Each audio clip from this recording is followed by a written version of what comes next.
ആൻസി പൗലൂസിനെ ഓർക്കാൻ ചെയ്യുന്നു. കർത്താവിന്റെ ദാസിയെ പരിചയപ്പെടുത്തിയത് പ്രിയ ശാപങ്ങളാണ്. സ്തോത്രം. അനുഗ്രഹിക്കപ്പെട്ട ശുശ്രൂഷയുള്ള കർത്താവിന്റെ ദാസിയാണ്. ആമേ. കർത്താവിൽ പ്രസിദ്ധനായ പാസ്റ്റർ അനീഷ് ഏലപ്പാറയുടെ സഹോദരിയാണ്. സ്തോത്രം. കർത്താവിന്റെ ദാസനെ എനിക്ക് അടുത്ത പരിചയമുണ്ട്. ഞങ്ങളുടെ 1-2 കൺവെൻഷനിൽ വന്ന് ശുശ്രൂഷിപ്പാൻ കർത്താവ് ഇടയാക്കിയിട്ടുണ്ട്. സ്തോത്രം. ഇങ്ങനെ സൂം മീറ്റിങ്ങിലൂടെ പ്രിയ ശിഷ്ടരെ കാണാനും ശുശ്രൂഷയിൽ സംബന്ധിപ്പാനും കർത്താവ് ഒരുക്കുന്ന നല്ല അവസരത്തിനായി സ്തോത്രം. ഇന്ന് രാത്രിയിൽ കർത്താവിന്റെ ആത്മാവ് നമ്മോട് ഹൃദയമായി സംസാരിക്കും. അല്പം കൊണ്ടും അധികം കൊണ്ടും പ്രവർത്തിപ്പാൻ യഹോവയ്ക്ക് കഴിയും. അതിനേക്കാൾ അപ്പുറം തരാൻ യഹോവയ്ക്ക് കഴിയും. ഇല്ലാത്തതിനെ ഉള്ളതുപോലെ വിളിച്ചു വരുത്താൻ യഹോവയ്ക്ക് കഴിയും. ദൈവത്തിന് കഴിയാത്തതായിട്ടൊന്നുമില്ല. ഇന്ന് രാത്രിയിൽ ആത്മാവ് നമ്മോട് സംസാരിക്കട്ടെ. ആത്മനിയോഗം പോലെ ആത്മാവിന്റെ സ്വാതന്ത്ര്യത്തിൽ കർത്താവിന്റെ ദാസി ശുശ്രൂഷിക്കും. ആമേൻ. വ്യക്തിപരമായ ദൂതുകളുണ്ടെങ്കിൽ അറിയിക്കാനുള്ള സ്വാതന്ത്ര്യമുണ്ട്. സ്തോത്രം. അനുഭവ സാക്ഷ്യങ്ങൾ ആത്മാവ് തരുന്ന പ്രേരണയ്ക്കനുസരിച്ച് ശുശ്രൂഷിക്കാം. 5-10 മിനിറ്റൂടെ നീണ്ടുപോയാലും ആത്മാവിന്റെ നിയോഗത്തിൽ ശുശ്രൂഷിക്കാവുന്നതാണ്. കർത്താവിന്റെ ദാസി അതിനായി ക്ഷണിക്കും. Thank you pastor. Thank you so much pastor. സമയം കൂടെ ഒന്ന് പറഞ്ഞിരുന്നേ. ഇന്ത്യൻ ടൈം 11 മണിയാണ്. Thank you. ദൈവത്തിന്റെ അതിപരിശുദ്ധമായ നാമം വാഴ്ത്തപ്പെടുമാറാകട്ടെ. ഈ രാത്രിയിൽ എൻ്റെ പ്രാണപ്രിയനെ ഒരിക്കൽ കൂടെ ഉയർത്തുവാൻ ഈ ഭൂമിയുടെ പരപ്പിൽ എൻ്റെ പ്രാണപ്രിയ എൻ്റെ ജീവിതത്തിൽ ഒരുക്കി തന്ന ഒരു അവസരത്തിനും കൂടെ ഞാൻ നിറഞ്ഞ ഹൃദയത്തോടെ കർത്താവിനെ സ്തുതിക്കുന്നു, സ്തോത്രം ചെയ്യുന്നു. ഇന്നത്തെ മീറ്റിങ്ങിന് അമരക്കാരനായ അധ്യക്ഷനായിരിക്കുന്ന കർത്താവിന്റെ ദാസൻ പാസ്റ്റർ ജോസ് ജോർജ്, മറ്റ് അഭിഷിക്ത ഗണങ്ങൾ ഇതിന്റെ നടുവിലുണ്ടല്ലോ. ദൈവമക്കൾ എല്ലാവർക്കും യേശു ക്രിസ്തുവിന്റെ നാമത്തിൽ എൻ്റെ സ്നേഹവന്ദനത്തെ അറിയിക്കുന്നു. ഇന്ന് രാത്രി ഒന്നിച്ച് എൻ്റെ അപ്പായെ ഉയർത്താൻ സ്വർഗത്തിലെ ദൈവം ഒരുക്കിയ മഹാഭാഗ്യത്തെ നന്ദിയോടെ ഓർക്കുന്നു. ഇന്നലെ പ്രഭാതം കണ്ട ഒരുപാട് പ്രിയപ്പെട്ടവർ ഈ രാത്രിയുടെ യാമത്തിൽ ഭൂമിയുടെ മുഖത്ത് നിന്ന് അവർ പോലും പ്രതീക്ഷിക്കാത്ത സമയത്ത് തുടച്ചു മാറ്റപ്പെട്ടപ്പോൾ ആയുസ്സിന് കേടുവരാതെ, ആരോഗ്യത്തിന് കേടുവരാതെ ഒരു രാത്രി കൂടി അല്ലെങ്കിൽ ഒരു അടുത്ത സമയം കൂടി കാണുവാൻ സ്വർഗത്തിലെ ദൈവം നമ്മുടെ ജീവിതത്തിൽ ഒരുക്കി തന്ന വലിയ ഭാഗ്യ പദവിക്കായി ഞാൻ കർത്താവിനെ സ്തുതിക്കുന്നു. കഴിവല്ല, കൃപയാണെന്ന് ആത്മാവിൽ ഗ്രഹിക്കുന്നു, ആത്മാവിൽ മനസ്സിലാക്കുന്നു. മനസ്സിലാക്കിക്കൊണ്ട് പ്രാണപ്രിയനെ നന്ദി കയറ്റുന്നു. എല്ലാവർക്കും സ്നേഹവന്ദനം അറിയിക്കട്ടെ. ഒരു തിരുവചന ഭാഗത്തേക്ക് ശ്രദ്ധയെ തിരിക്കാൻ ഞാൻ ക്രിസ്തുവിൽ ശരണപ്പെടുകയാണ്. ഏതാണ്ട് 9 മാസങ്ങൾക്ക് മുമ്പ് ഒരു 21 ഡേയ്സ് ഫാസ്റ്റിങ്ങിൽ ദൈവത്തിന്റെ പരിശുദ്ധാത്മാവ് എൻ്റെ ഹൃദയത്തിനകത്തും എന്നോട് വ്യക്തിപരമായി സംസാരിച്ച ഒരു പ്രസംഗ വിഷയമാണ്. കഴിഞ്ഞ 9 മാസമായി ഞാൻ ദൈവം അയക്കുന്ന സ്ഥലങ്ങളിലെല്ലാം പ്രസംഗിച്ചുകൊണ്ടിരിക്കുന്നത്. കർത്താവ് എന്നോട് അന്ന് സംസാരിച്ച ഒരു വചനം, ഒരു വേർഡ് ഇങ്ങനെയാണ്: ഇന്റിമസി വിത്ത് ഗോഡ് എന്ന് പറഞ്ഞൊരു സബ്ജക്റ്റ് പരിശുദ്ധാത്മാവിന്റെ ഹൃദയത്തിനകത്തേക്ക് തരുവാനിടയായി തീർന്നു. അഭിനയ ഭക്തിയുടെയും അനുകരണ ഭക്തിയുടെയും അത്തരത്തിലുള്ള ഒരു കാലഘട്ടം ആത്മീയ ഗോളത്തിൽ പ്രത്യക്ഷമായി വെളിപ്പെട്ട് വരുമ്പോൾ, പ്രത്യക്ഷമായി നടമാടിക്കൊണ്ടിരിക്കുമ്പോൾ, അതിൻ്റെ നടുവിൽ കർത്താവുമായിട്ടുള്ള അഭേദ്യമായ ബന്ധത്തിനകത്തേക്ക് വരുത്തുവാൻ, ജനത്തെ അത്തരത്തിൽ നയിക്കുവാൻ ദൈവത്തിന്റെ ആത്മാവിൽ ലഭിച്ച ഗൈഡൻസ് കൊണ്ട് ഇന്ന് വരെ ആ വിഷയം ദൈവത്തിന്റെ സന്നിധിയിൽ എടുത്ത് പ്രസംഗിക്കുവാൻ ദൈവം എനിക്ക് ഭാഗ്യം തന്നു.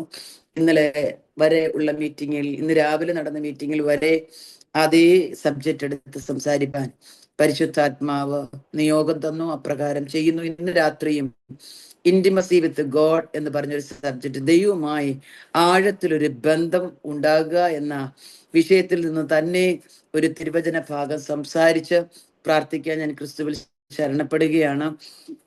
അതിനാധാരമായ ഒരു തിരുവചന ഭാഗത്തേക്ക് നിങ്ങളുടെ ശ്രദ്ധയെ തിരിക്കുന്നു. മർക്കോസിന്റെ സുവിശേഷം 14-ാം അധ്യായം അതിന്റെ 37-ാം വാക്യം.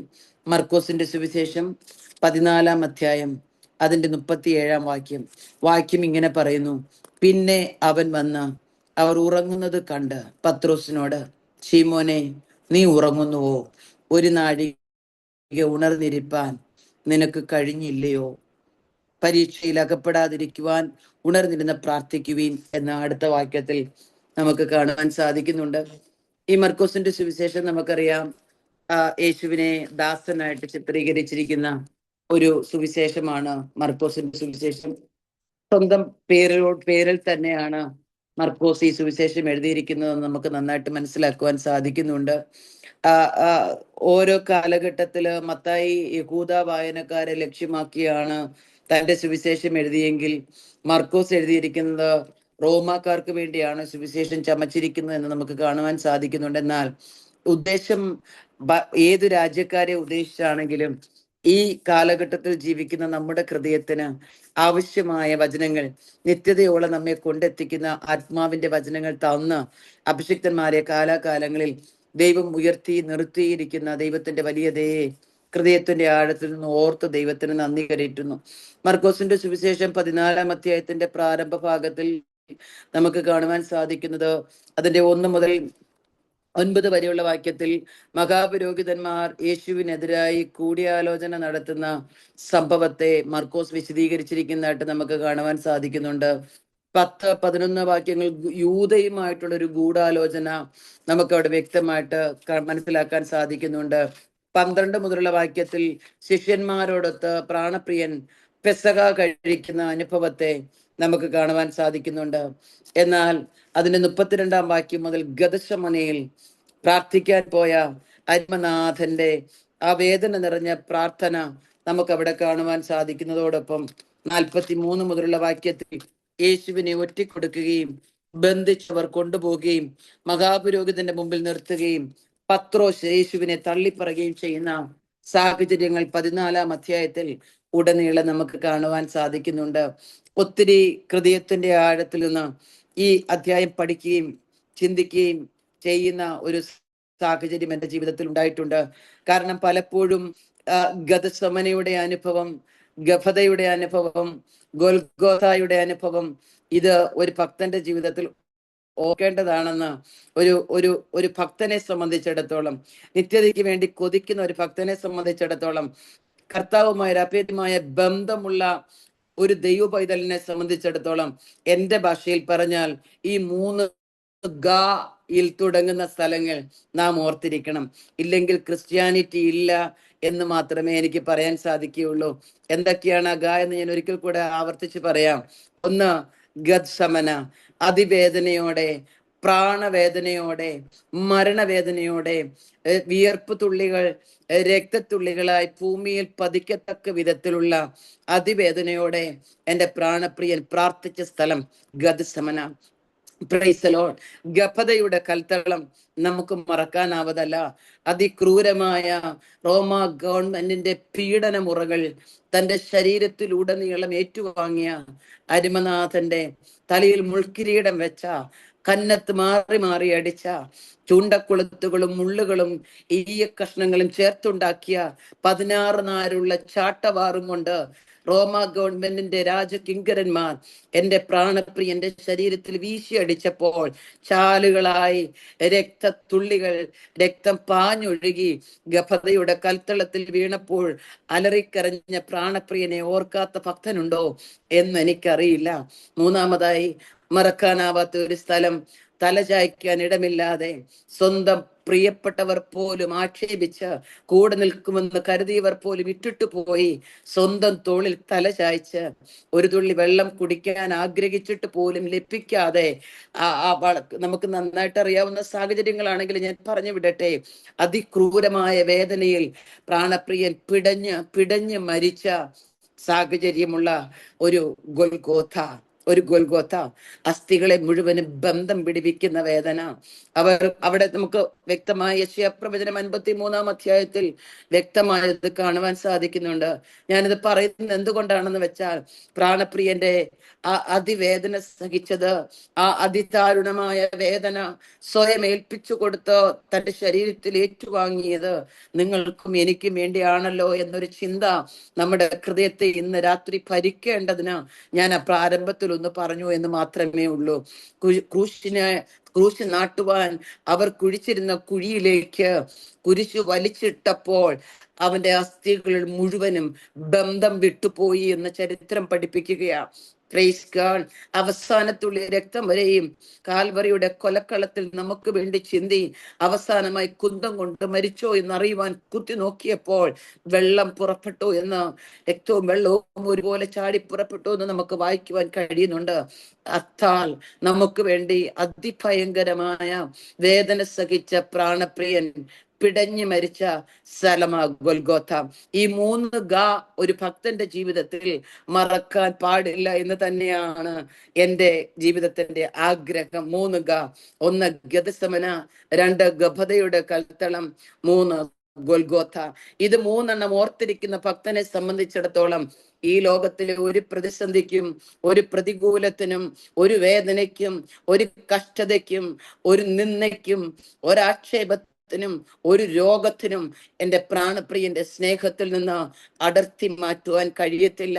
ഇത് ആഴത്തിൽ വെളിപ്പാട് പ്രാപിച്ച ഭക്തനായ പൗലോസ് റോമാലേഖനത്തിൽ എഴുതിയിട്ടുണ്ട്, ക്രിസ്തുവിന്റെ സ്നേഹത്തിൽ നിന്ന് എന്നെ വേർപിരിക്കുന്നത് ആർ? അരുമശിഷ്യനായി 3.5 വർഷം കൂടെ ഉണ്ടായിരുന്നില്ല എന്നുള്ളത് സത്യമാ. എന്നാൽ കൂടെ ഉണ്ടായിരുന്ന 12 പേരെക്കാൾ അധികം കർത്താവിന് വേണ്ടി അത്യധ്വാനം ചെയ്യാൻ വെളിപ്പാടുകൾ പ്രാപിച്ച ആ ഭക്തൻ യേശുവിനോട് ചേർന്ന് മരിക്കുവാൻ ആഗ്രഹിച്ചു എന്നും, യേശുവിന്റെ കഷ്ടാനുഭവങ്ങളിൽ എന്തെങ്കിലും കുറവുണ്ടെങ്കിൽ അത് ഞാൻ എൻ്റെ ശരീരത്തിൽ പൂരിപ്പിക്കാൻ ആഗ്രഹിക്കുന്നു എന്നും, യേശു ക്രിസ്തുവിന്റെ കഷ്ടാനുഭവങ്ങളുടെ കൂട്ടായ്മ ആചരിക്കാൻ എൻ്റെ ഹൃദയം തുടിക്കുന്നു എന്നും, അവന്റെ പുനരുത്ഥാനത്തിന്റെ ശക്തി അറിയാൻ എൻ്റെ ഹൃദയം വെമ്പുന്നു എന്നും ആ ഭക്തനായ അപ്പോസ്തലനായ പൗലോസ് പറയുവാനുണ്ടായ കാരണം, ക്രൂശിൽ താൻ അനുഭവിച്ച, ക്രൂശിൽ എൻ്റെ പ്രാണപ്രിയൻ അനുഭവിച്ച വ്യതകളുടെ കാഠിന്യത്തിന്റെ വെളിപ്പാട് തന്റെ അകത്തളത്തിൽ വ്യാപരിച്ചത് കൊണ്ടാണെന്ന് ഞാൻ ഹൃദയംഗമായി വിശ്വസിക്കുക. പ്രിയമുള്ളവരെ, അവിടെ കൊണ്ട് ഞാൻ ആ വിഷയം വിട്ടിട്ട് ഗതസമനയിൽ നടന്ന ഒരു സംഭവമാണ് നാം വായിക്കും ഒരിക്കൽ കൂടെ വായിച്ചിട്ട് ചരിത്രത്തിലേക്ക് അധികം പറയാതെ തന്നെ ഞാൻ വിഷയത്തിലേക്ക് വരികയാണ്. വായിച്ച വാക്യം ഒരിക്കൽ കൂടെ വായിക്കാൻ ക്രിസ്തുവിൽ ശരണപ്പെടുന്നു. 37-ാം വാക്യം ഇങ്ങനെയാണ് പറയുന്നത്: പിന്നെ അവൻ വന്ന് അവർ ഉറങ്ങുന്നത് കണ്ട് പത്രോസിനോട്, ശീമോനെ, നീ ഉറങ്ങുന്നുവോ? ഒരു നാഴിക ഉണർന്നിരിപ്പാൻ നിനക്ക് കഴിഞ്ഞില്ലയോ എന്ന് ചോദിച്ചു.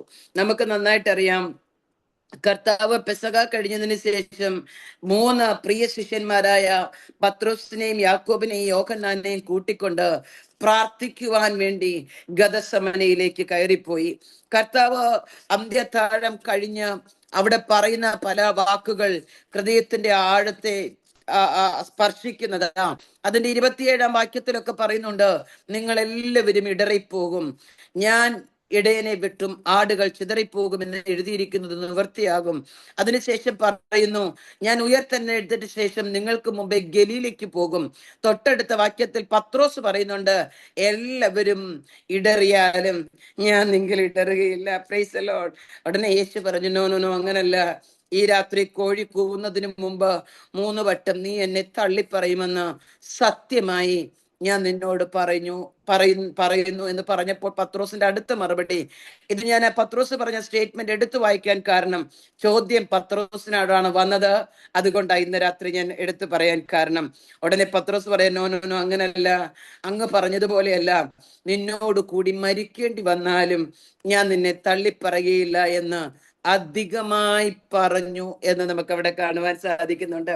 പ്രിയ ശിഷ്യന്മാരായ 3 പേരെ കൊണ്ട് യേശു കർത്താവ് ഗതസമനയുടെ മലമുകളിൽ ആ തോട്ടത്തിൽ പ്രാർത്ഥിക്കാൻ വേണ്ടി കടന്നുപോയി. അവിടെ പ്രാർത്ഥിച്ചു തീരുവോളം ഇവിടെ ഇരിപ്പീൻ എന്ന് ശിഷ്യന്മാരോട് പറഞ്ഞിട്ട് പത്രോസിനെയും യാക്കോബിനെയും യോഹന്നാനെയും അവിടെ നിർത്തിക്കൊണ്ട് കർത്താവ് അല്പം മുമ്പോട്ട് മാറിയിരുന്ന പ്രാർത്ഥിക്കുകയാ. ആ പ്രാർത്ഥനയ്ക്കകത്ത് പറയുന്ന, അവിടെ എഴുതിയിരിക്കുന്ന 1-2 വാക്കുകൾ എൻ്റെ ഹൃദയത്തെ ഒത്തിരി ചിന്തിപ്പിക്കുവാനിടയായി തീർന്നു.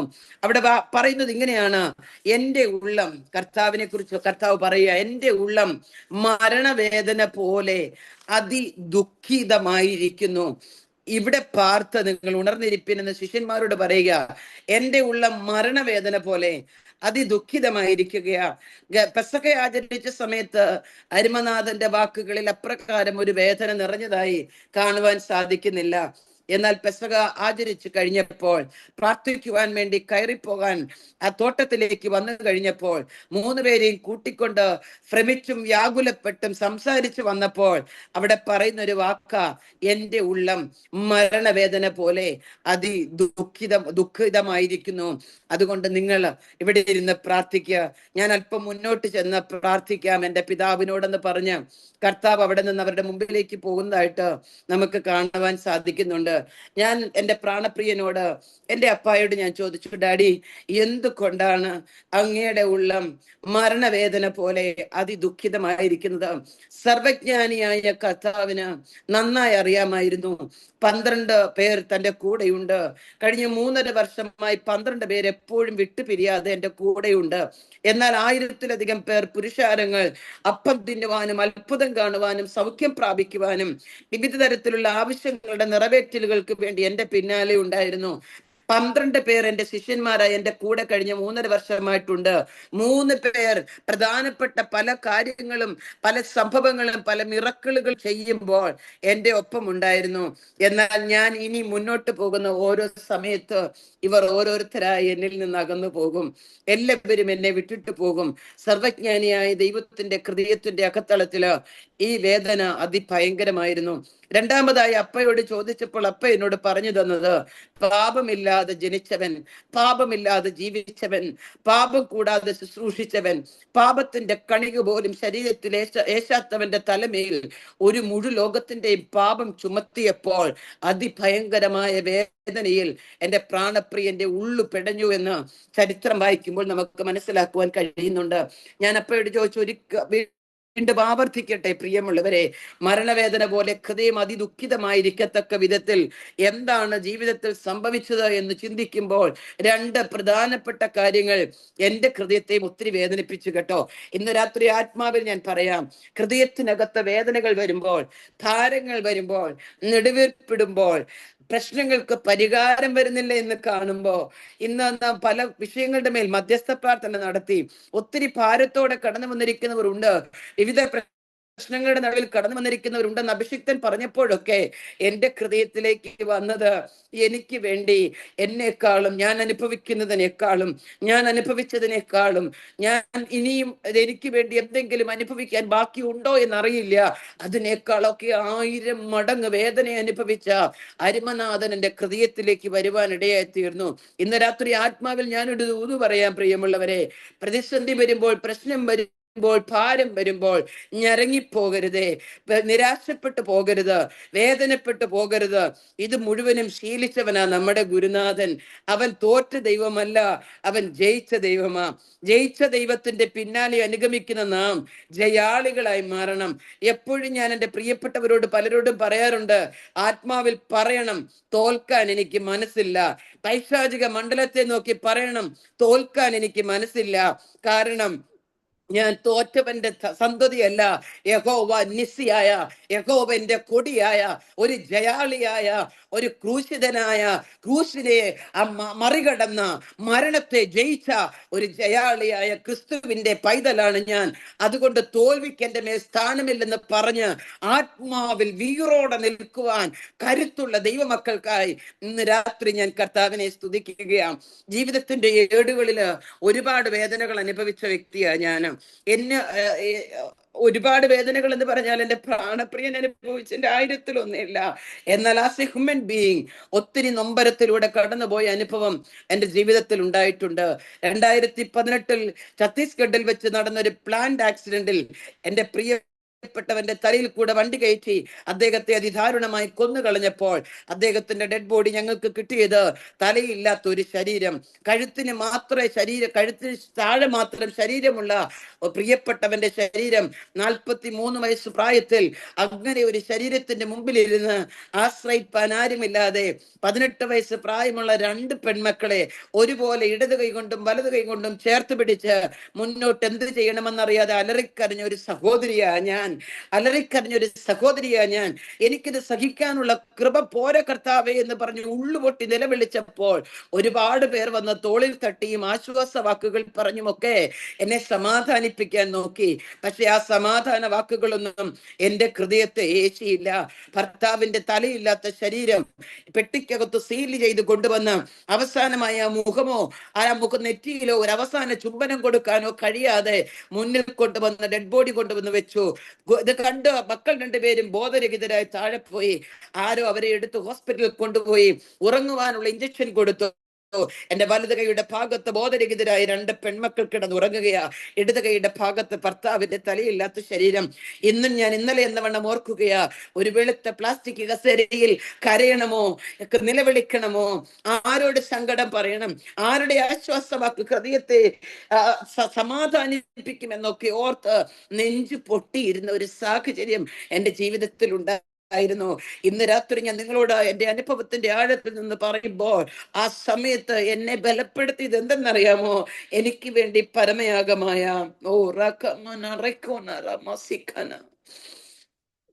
തന്റെ മുഴുവൻ സ്നേഹവും ക്രൂശിൽ പ്രദർശിപ്പിച്ച ഒരു പ്രാണപ്രിയന്റെ കരുതല് അന്ന് എന്റെ കൺമുമ്പിൽ വെളിപ്പെടുവാനിടയായി തീർന്നു. ആ വെളിപ്പെടുത്തലുകളാ ഇന്ന് രാത്രിയും എന്നെ നിങ്ങളുടെ മുമ്പിൽ നിർത്തിയിരിക്കുന്നത്. പ്രിയമുള്ളവരെ, അതിവേദനയായി എന്റെ പ്രാണപ്രിയൻ പിടഞ്ഞ് അവിടെ നിന്ന് കരയുവാനിടയായി തീർന്നു. മരണവേദന പോലെ അതിതീവ്രമായ വേദന അനുഭവിക്കുവാനുള്ള 2 കാരണങ്ങൾ ഞാൻ നിങ്ങളോട് ആവർത്തിച്ച് ഒരിക്കൽ കൂടെ പറയാം. ഒന്ന്, മുഴു ലോകത്തിന്റെയും പാപമില്ലാത്തവന്റെ തലയിൽ ചുമത്തിയപ്പോൾ. 2, താൻ മാറോട് ചേർന്ന് കിടന്നവനും അപ്പം തിന്നവനും അത്ഭുതം കണ്ടവനും ഒരിക്കലും ഞാൻ നിന്നെ വിട്ടിട്ട് പോകത്തില്ലെന്ന് പറഞ്ഞവനും നീ മരിക്കാൻ പോകുന്നു എങ്കിൽ ഞാനും നിന്നോടുകൂടെ മരിക്കാൻ വരാമെന്ന് പറഞ്ഞവൻ പോലും അവസാന നിമിഷം എന്നെ ഉപേക്ഷിച്ച് പോകും, ഞാൻ ഒറ്റയ്ക്കായി പോകും എന്നുള്ള അതിതീവ്രമായ വേദന എന്റെ പ്രാണപ്രിയനെ ഭരിച്ചപ്പോൾ ഹൃദയം മരണവേദന പോലെ അതിദുഃഖിതമായി തീർന്നു എന്ന് നമുക്ക് വായിക്കുവാൻ കഴിയുന്നു. ഇന്ന് രാത്രി ഞാനൊരു വാക്ക് ആത്മാവിൽ പറഞ്ഞുകൊണ്ട് മുന്നോട്ട് പോകാം കേട്ടോ. ഏത് സാഹചര്യത്തിലും അപ്പനെ വിട്ടിട്ട് മാറല്ലേ. ഏത് സാഹചര്യത്തിലും വാക്കുകൊണ്ടോ പ്രവൃത്തി കൊണ്ടോ നോട്ടം കൊണ്ടോ സംസാരം കൊണ്ടോ ഹൃദയ വിചാരങ്ങൾ കൊണ്ടോ ആത്മാവിൽ ദൈവവുമായിട്ടൊരു അഭേദ്യമായ ബന്ധത്തിനകത്ത് നിന്ന് വിഘ്നം വരുവാൻ മക്കളെ ആരും തന്നെ, പ്രിയരെ, ആരും തന്നെ അവസരം ഉണ്ടാക്കരുതേ.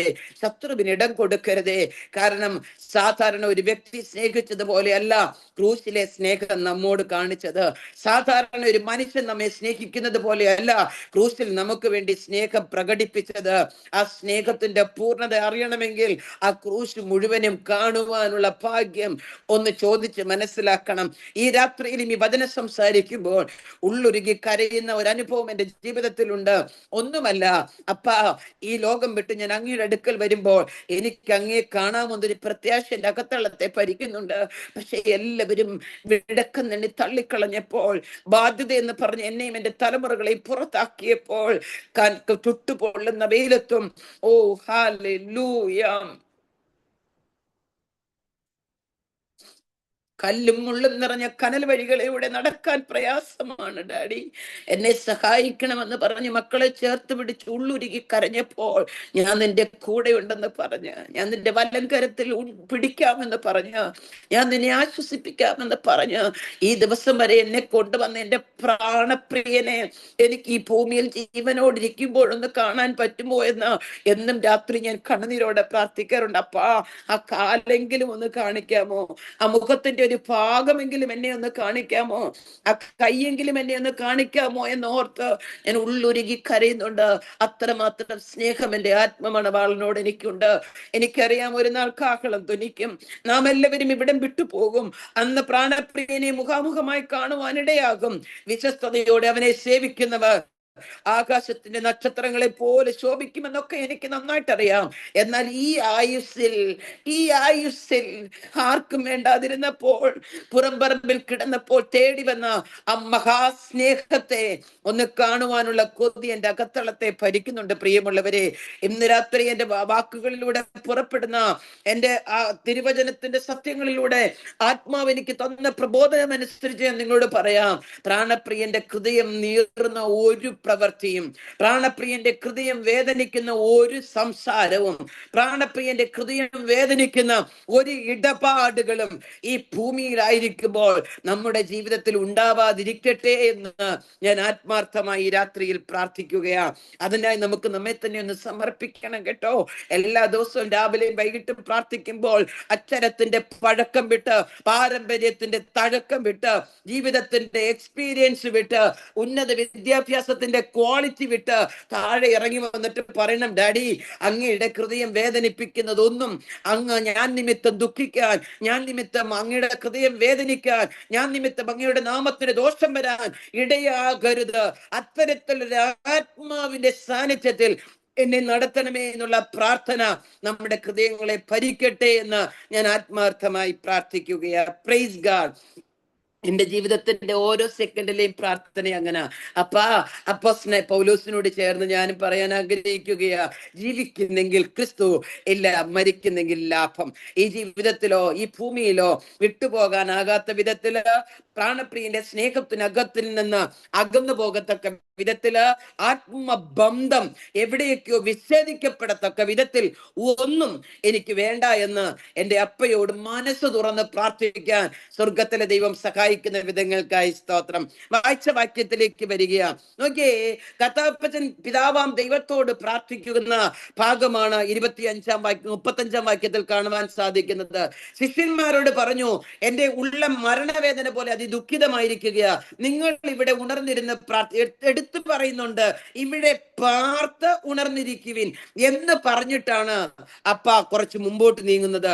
അല്പം മുമ്പോട്ട് ചെന്ന് അവിടെ നിലത്തിരുന്നു എന്നല്ല പറഞ്ഞിരിക്കുന്നത്, നിലത്ത് മുട്ടുമടക്കി എന്നല്ല പറഞ്ഞത്, നിലത്തു വീണു.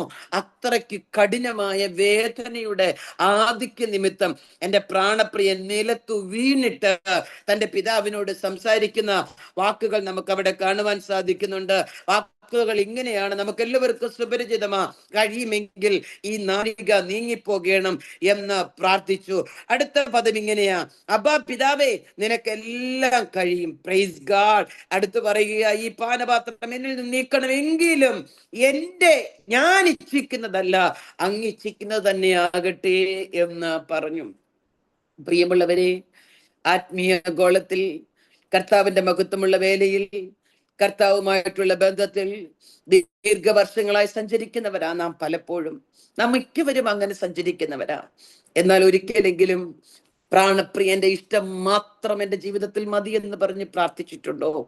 അങ്ങനെ പ്രാർത്ഥിച്ചാൽ ഒരുപാട് വില കൊടുക്കേണ്ടി വരുമെന്ന് എനിക്ക് നന്നായിട്ട്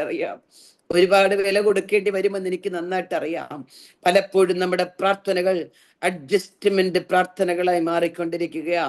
എന്നാൽ മാതൃകാ പുരുഷനായ നമ്മുടെ അരുമനാഥൻ, എന്റെ ഭാഷയിൽ പറഞ്ഞാൽ എന്റെ ആത്മമണവാളൻ പ്രാർത്ഥിച്ച പ്രാർത്ഥന വളരെ വ്യക്തമായി നമ്മുടെ ജീവിതത്തിൽ ഏറ്റെടുക്കേണ്ടത് അനിവാര്യമാണ്.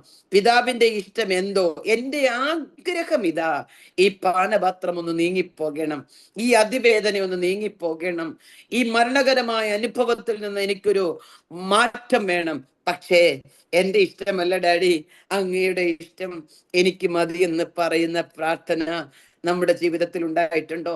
എത്ര പേർക്ക് പറയാൻ സാധിക്കും, കഷ്ടതയാണെങ്കിലും എനിക്ക് സന്തോഷമാ, വേദനയാണെങ്കിലും എനിക്ക് സന്തോഷമാ, ക്രൂശാണെങ്കിലും എനിക്ക് സന്തോഷമാ, നിന്നയാണെങ്കിലും എനിക്ക് സന്തോഷമാ, ഒരാഗ്രഹമേ ഉള്ളൂ, അങ്ങയുടെ ഇഷ്ടം മാത്രം എന്റെ ജീവിതത്തിൽ നിറവേറാവേ, അങ്ങ് എന്നെ വിട്ടിട്ട് പോകരുതെന്ന് പറയുവാൻ നമ്മുടെ പ്രാർത്ഥനകൾക്ക് എപ്പോഴെങ്കിലും മാറ്റം വന്നതായി നാം ശ്രദ്ധിച്ചിട്ടുണ്ടോ?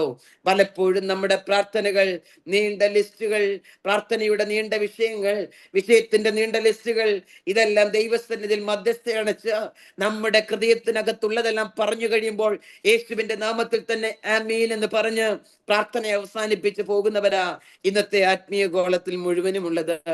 എന്നാൽ എല്ലാ പ്രാർത്ഥനയും കഴിഞ്ഞ് ഒടുവിൽ ഒരു സെന്റൻസ് പറയാൻ നമ്മളിൽ എത്ര പേര് മെനക്കെട്ടിട്ടുണ്ട്? നമ്മളിൽ എത്ര പേര് അതിന് തയ്യാറെടുത്തിട്ടുണ്ട്? ഡാഡി എന്റെ പ്രാർത്ഥന ഇതാ, ഡാഡി എന്റെ വേദന ഇതാ, ഡാഡി എന്റെ ആവശ്യം ഇതാ, ഡാഡി എന്റെ പ്രാർത്ഥനാ വിഷയങ്ങൾ ഇതാ. പക്ഷേ ഞാൻ അങ്ങയുടെ കാൽച്ചുവട്ടിലേക്ക് ഈ വിഷയങ്ങളെ മുഴുവനും അർപ്പിക്കുകയാ. ഒരു കാര്യം ഞാൻ ആത്മാവിൽ പറയട്ടെ ഡാഡി, എങ്കിലും അങ്ങയുടെ ഇഷ്ടം മാത്രമേ എന്റെ ജീവിതത്തിൽ നടക്കാവേ എന്ന് പറഞ്ഞ് പ്രാർത്ഥിക്കുന്ന അനുഭവത്തിന് ഉടമകളാണോ നമ്മൾ? നമ്മുടെ പ്രാർത്ഥന എവിടേക്കോ മാറേണ്ടതായിട്ടില്ലേ പ്രിയമുള്ളവരെ? എവിടേക്കോ നമുക്കൊരു മാറ്റം വരേണ്ടതായിട്ടില്ലേ? ഇന്ന് രാത്രി ആത്മാവിൽ ഞാൻ ചോദിക്കട്ടെ, പ്രാണപ്രിയന്റെ ഇഷ്ടം മാത്രമാണോ നമ്മുടെ ജീവിതത്തിൽ നടക്കുന്നത്? പ്രാണപ്രിയന്റെ ഇഷ്ടത്തിന് മാത്രമാണോ നാം ശുശ്രൂഷിക്കുന്നത്? പ്രാണപ്രിയന്റെ ഇഷ്ടം മാത്രമാണോ നമ്മുടെ ജീവിതത്തിൽ നടക്കത്തക്ക വിധത്തിൽ നാം നമ്മെ തന്നെ ഏൽപ്പിച്ചു കൊടുത്തിരിക്കുന്നത്? അങ്ങനെയല്ല എങ്കിൽ ഇന്ന് രാത്രിയിൽ അതിനൊരു അവസരമായി മാറട്ടെ എന്ന് ഞാൻ ആത്മാർത്ഥമായി പ്രാർത്ഥിക്കുകയാണ്. വായിച്ച വാക്യത്തിലേക്ക് വരാം. പത്രോസും യാക്കോബും യോഹന്നാനും 3 പേരും ഉണ്ടായിരുന്നു അപ്പനോടൊപ്പം ഗദസമനയിലേക്ക് പോകാൻ. അവിടെ അങ്ങനെ പറഞ്ഞിരിക്കുന്നത്. പിന്നെ അവൻ പത്രോസിനെയും യാക്കോബിനെയും യോഹന്നാനെയും കൂട്ടിക്കൊണ്ട് പോയെന്ന് എഴുതിയിരിക്കുന്നത്. 3 പേരെയും കൊണ്ടാ പോയത്. പക്ഷെ ചോദ്യം വന്നത് പത്രോസിനോട് മാത്രമാ. ഞാൻ ചോദിച്ചു, ഡാഡി, പത്രോസ് 3 പേരോട് ചോദിക്കണ്ടേ, നിങ്ങൾ ഉറങ്ങുകയാണോ? ഒരു നാഴിക നിങ്ങൾക്ക് എന്നോട് കൂടി ഉണർന്നിരിപ്പാൻ കഴിഞ്ഞില്ലേ എന്ന് വേണ്ടേ ചോദിക്കാൻ? 3 പേരും ഇന്നർ സർക്കിളിലുള്ള ശിഷ്യന്മാരാണെന്ന് നമുക്ക് നന്നായിട്ട് അറിയാമായിരുന്നു. പക്ഷേ അപ്പ ചോദിച്ചത് പത്രോസിനോട് മാത്രമാ. അങ്ങനെ തന്നെ ചോദിക്കുക പത്രോസ്. പിന്നെ അവൻ വന്ന് അവർ ഉറങ്ങുന്നത് കണ്ടു. ദാറ്റ് മീൻസ് 3 പേരും ഉറങ്ങുകയായിരുന്നു. പത്രോസ് മാത്രമല്ല ഉറങ്ങിയത്, യാക്കോബും യോഹന്നാനും പത്രോസും 3 പേരും ഉറങ്ങി. പ്ലൂറൽ സെൻസ് അവിടെ പറയുന്നത്, ബഹുവചനമാ. അവർ ഉറങ്ങുന്നത് കണ്ട് ചോദിക്കുന്നത് ഒരുവനോട് മാത്രം. പേരെടുത്ത് വിളിച്ച് ചോദിക്കുക, ശിമോനെ, നീ ഉറങ്ങുവാണോ? ഒരു നാഴിക ഉണർന്നിരിക്കാൻ നിനക്ക് കഴിഞ്ഞില്ലേ? നിങ്ങൾക്ക് കഴിഞ്ഞില്ലേ എന്നല്ല ചോദിച്ചത്, നിനക്ക് കഴിഞ്ഞില്ലേ? എന്നെ ഈ വാക്യം ഇന്നലെ രാത്രി വായിച്ചപ്പോൾ, വചനം ഈ രാത്രി ഇന്നലെ രാത്രി വായിച്ചപ്പോൾ എന്റെ ഹൃദയത്തെ കൂരമ്പ് പോലെ തറയ്ക്കുവാൻ ഇടയായി തീർന്നു. ഷീമോന്റെ പേര് മാറ്റി ആൻസി പൗലോസ് എന്ന പേരിട്ട് ഞാൻ ആ വാക്യം 3-4 വട്ടം വായിച്ചു. എന്റെ ഹൃദയം കർത്താവ് പറഞ്ഞതുപോലെ ഒത്തിരി വേദനിക്കുവാനിടയായി. തട്ടി ഉണർത്തിയിട്ടും ഉറങ്ങിയ സാഹചര്യങ്ങൾ, പല ദൂതുകൾ വെളിപ്പാടുകൾ തന്നിട്ടും അത് സ്വപ്നമാണോ വെളിപ്പാടാണോ ചെയ്യേണ്ടതാണോ എന്ന് അറിയാതെ തിരിഞ്ഞു നടന്ന സാഹചര്യങ്ങൾ, ഒരുപാട് കാര്യങ്ങൾ ഹൃദയത്തിന്റെ അകത്തേക്ക് വന്ന് രാത്രി ഒരുപാട് സമയം ദൈവസന്നിധിയിൽ അപ്പനുമായി സംസാരിക്കുവാനിടയായി. ഒരു നാഴിക ഉണർന്നിരിപ്പാൻ കഴിഞ്ഞില്ലേ എന്ന് പത്രോസിനോട് ചോദിച്ചതെങ്കിലും അവിടെ 100 തരം ക്വസ്റ്റ്യൻ കർത്താവിന് നമ്മോട് ചോദിക്കാൻ പറ്റും. നീ എനിക്ക് വേണ്ടി അത് ചെയ്യാൻ കഴിഞ്ഞില്ലേ? നീ എനിക്ക് വേണ്ടി ചില ദിവസങ്ങൾ മാറ്റിവെക്കാൻ കഴിഞ്ഞില്ലേ? നീ എനിക്ക് വേണ്ടി ചില മണിക്കൂറുകൾ മാറ്റിവെക്കാൻ കഴിഞ്ഞില്ലേ? നീ എന്നോടൊപ്പം ചില മിനിറ്റുകൾ വെയിറ്റ് ചെയ്യാൻ നിനക്ക് കഴിഞ്ഞില്ലേ? ഇങ്ങനെയുള്ള 1000 ചോദ്യങ്ങൾ ഇന്നലെ രാത്രി എന്റെ മനസ്സിനെ അതിഭയങ്കരമായി മതിക്കുവാനിടയായി തീർന്നു. ഇന്ന് പകൽ ഞാൻ ആത്മാവിൽ ചോദിക്കട്ടെ, പത്രോസിനോട് ചോദിച്ച ചോദ്യം നമ്മുടെ പേരിനോട് ചേർത്ത് വെച്ചാണ് അപ്പ ചോദിക്കുന്നതെങ്കിൽ നമുക്ക് എത്ര പേർക്ക് മറുപടി പറയാനുണ്ട്? വർഷങ്ങളുടെ പഴക്കവും തഴക്കവും ഉണ്ട് ഡാഡി എന്നാണോ നാം പറയാൻ ആഗ്രഹിക്കുന്നത്? അതോ ഇല്ല, അങ്ങ് ആഗ്രഹിക്കുന്നത് പോലെ അങ്ങയോടെ ഉണർന്നിരിപ്പാൻ ഞാൻ ആഗ്രഹിക്കുന്നു, ഞാൻ ശ്രമിക്കുന്നു, എനിക്കിതുവരെ കഴിഞ്ഞിട്ടില്ല എന്ന് പറയാൻ നമ്മളിൽ എത്ര പേർക്ക് കഴിയുന്നു? എന്റെ ഞാൻ അവിടെ നിന്ന് മുന്നോട്ട് നീങ്ങുകയാണ്. കർത്താവ് പത്രോസിനോട് മാത്രം ചോദിച്ചു, പത്രോസേ, നീ ഉറങ്ങുവാണോ? ഒരു നാഴിക ഉണർന്നിരിപ്പാൻ നിനക്ക് കഴിഞ്ഞില്ലേ? ഞാൻ എൻ്റെ ഡാഡിയോട് ചോദിച്ചു, ഡാഡി, എന്തുകൊണ്ടാ പത്രോസിനോട് മാത്രം അങ്ങ് അങ്ങനെ ചോദിക്കുവാനിടയായത്? ഒരിക്കലും അങ്ങ് യാക്കോബിനോട് ചോദിച്ചില്ല, യോഹന്നാനോട് ചോദിച്ചില്ല. ഈ ശിഷ്യന്മാർ 2 പേരും അങ്ങയുടെ പക്കൽ ഉണ്ടായിരുന്നു. 3 പേരുണ്ടായിട്ട് ഒരാളോട് മാത്രം ചോദിക്കുമ്പോൾ എവിടെയോ എന്തോ സംതിങ് അതിനകത്തുണ്ടല്ലോ എന്നുള്ള ചിന്ത എന്റെ ഹൃദയത്തെ ഭരിക്കുവാനിടയായി തീർന്നു. ഞാൻ പ്രാണപ്രിയനോട് സംസാരിച്ചു, ഒത്തിരി സമയം സംസാരിച്ചു. സംസാരത്തിന്റെ ഒടുവിൽ പ്രാണപ്രിയനോട് സംസാരിക്കുന്നത് പോലെ തോന്നിയ ദൂത ഇന്ന് രാത്രി ഞാൻ നിങ്ങളോട് പറയുന്നത്, ഡാഡി എന്നോട് പറഞ്ഞു, കുഞ്ഞെ, 11 പേർക്ക് ചെയ്യാത്തത് പലതും പത്രോസിന് വേണ്ടി മാത്രം ഞാൻ ചെയ്തിട്ടുണ്ട്. എന്നെ ഒത്തിരി ചിന്തിപ്പിക്കുവാനിടയായി തീർന്നു. അതെ, 12 ശിഷ്യന്മാരെ പേര് ചൊല്ലി വിളിച്ച് കൂടെ നിർത്തി. 3.5 വർഷം അവരെല്ലാവരും കൂടെ ഉണ്ടായിരുന്നു. പക്ഷെ 11 ശിഷ്യന്മാർക്കും ചെയ്യാത്ത പല കാര്യങ്ങൾ പത്രോസിന് വേണ്ടി മാത്രം എന്റെ കർത്താവ് ചെയ്തു കൊടുത്തിട്ടുണ്ട്. അത് ഓർത്താൽ എനിക്ക് അവനോട് മാത്രമാ ചോദിക്കാനുള്ളത്.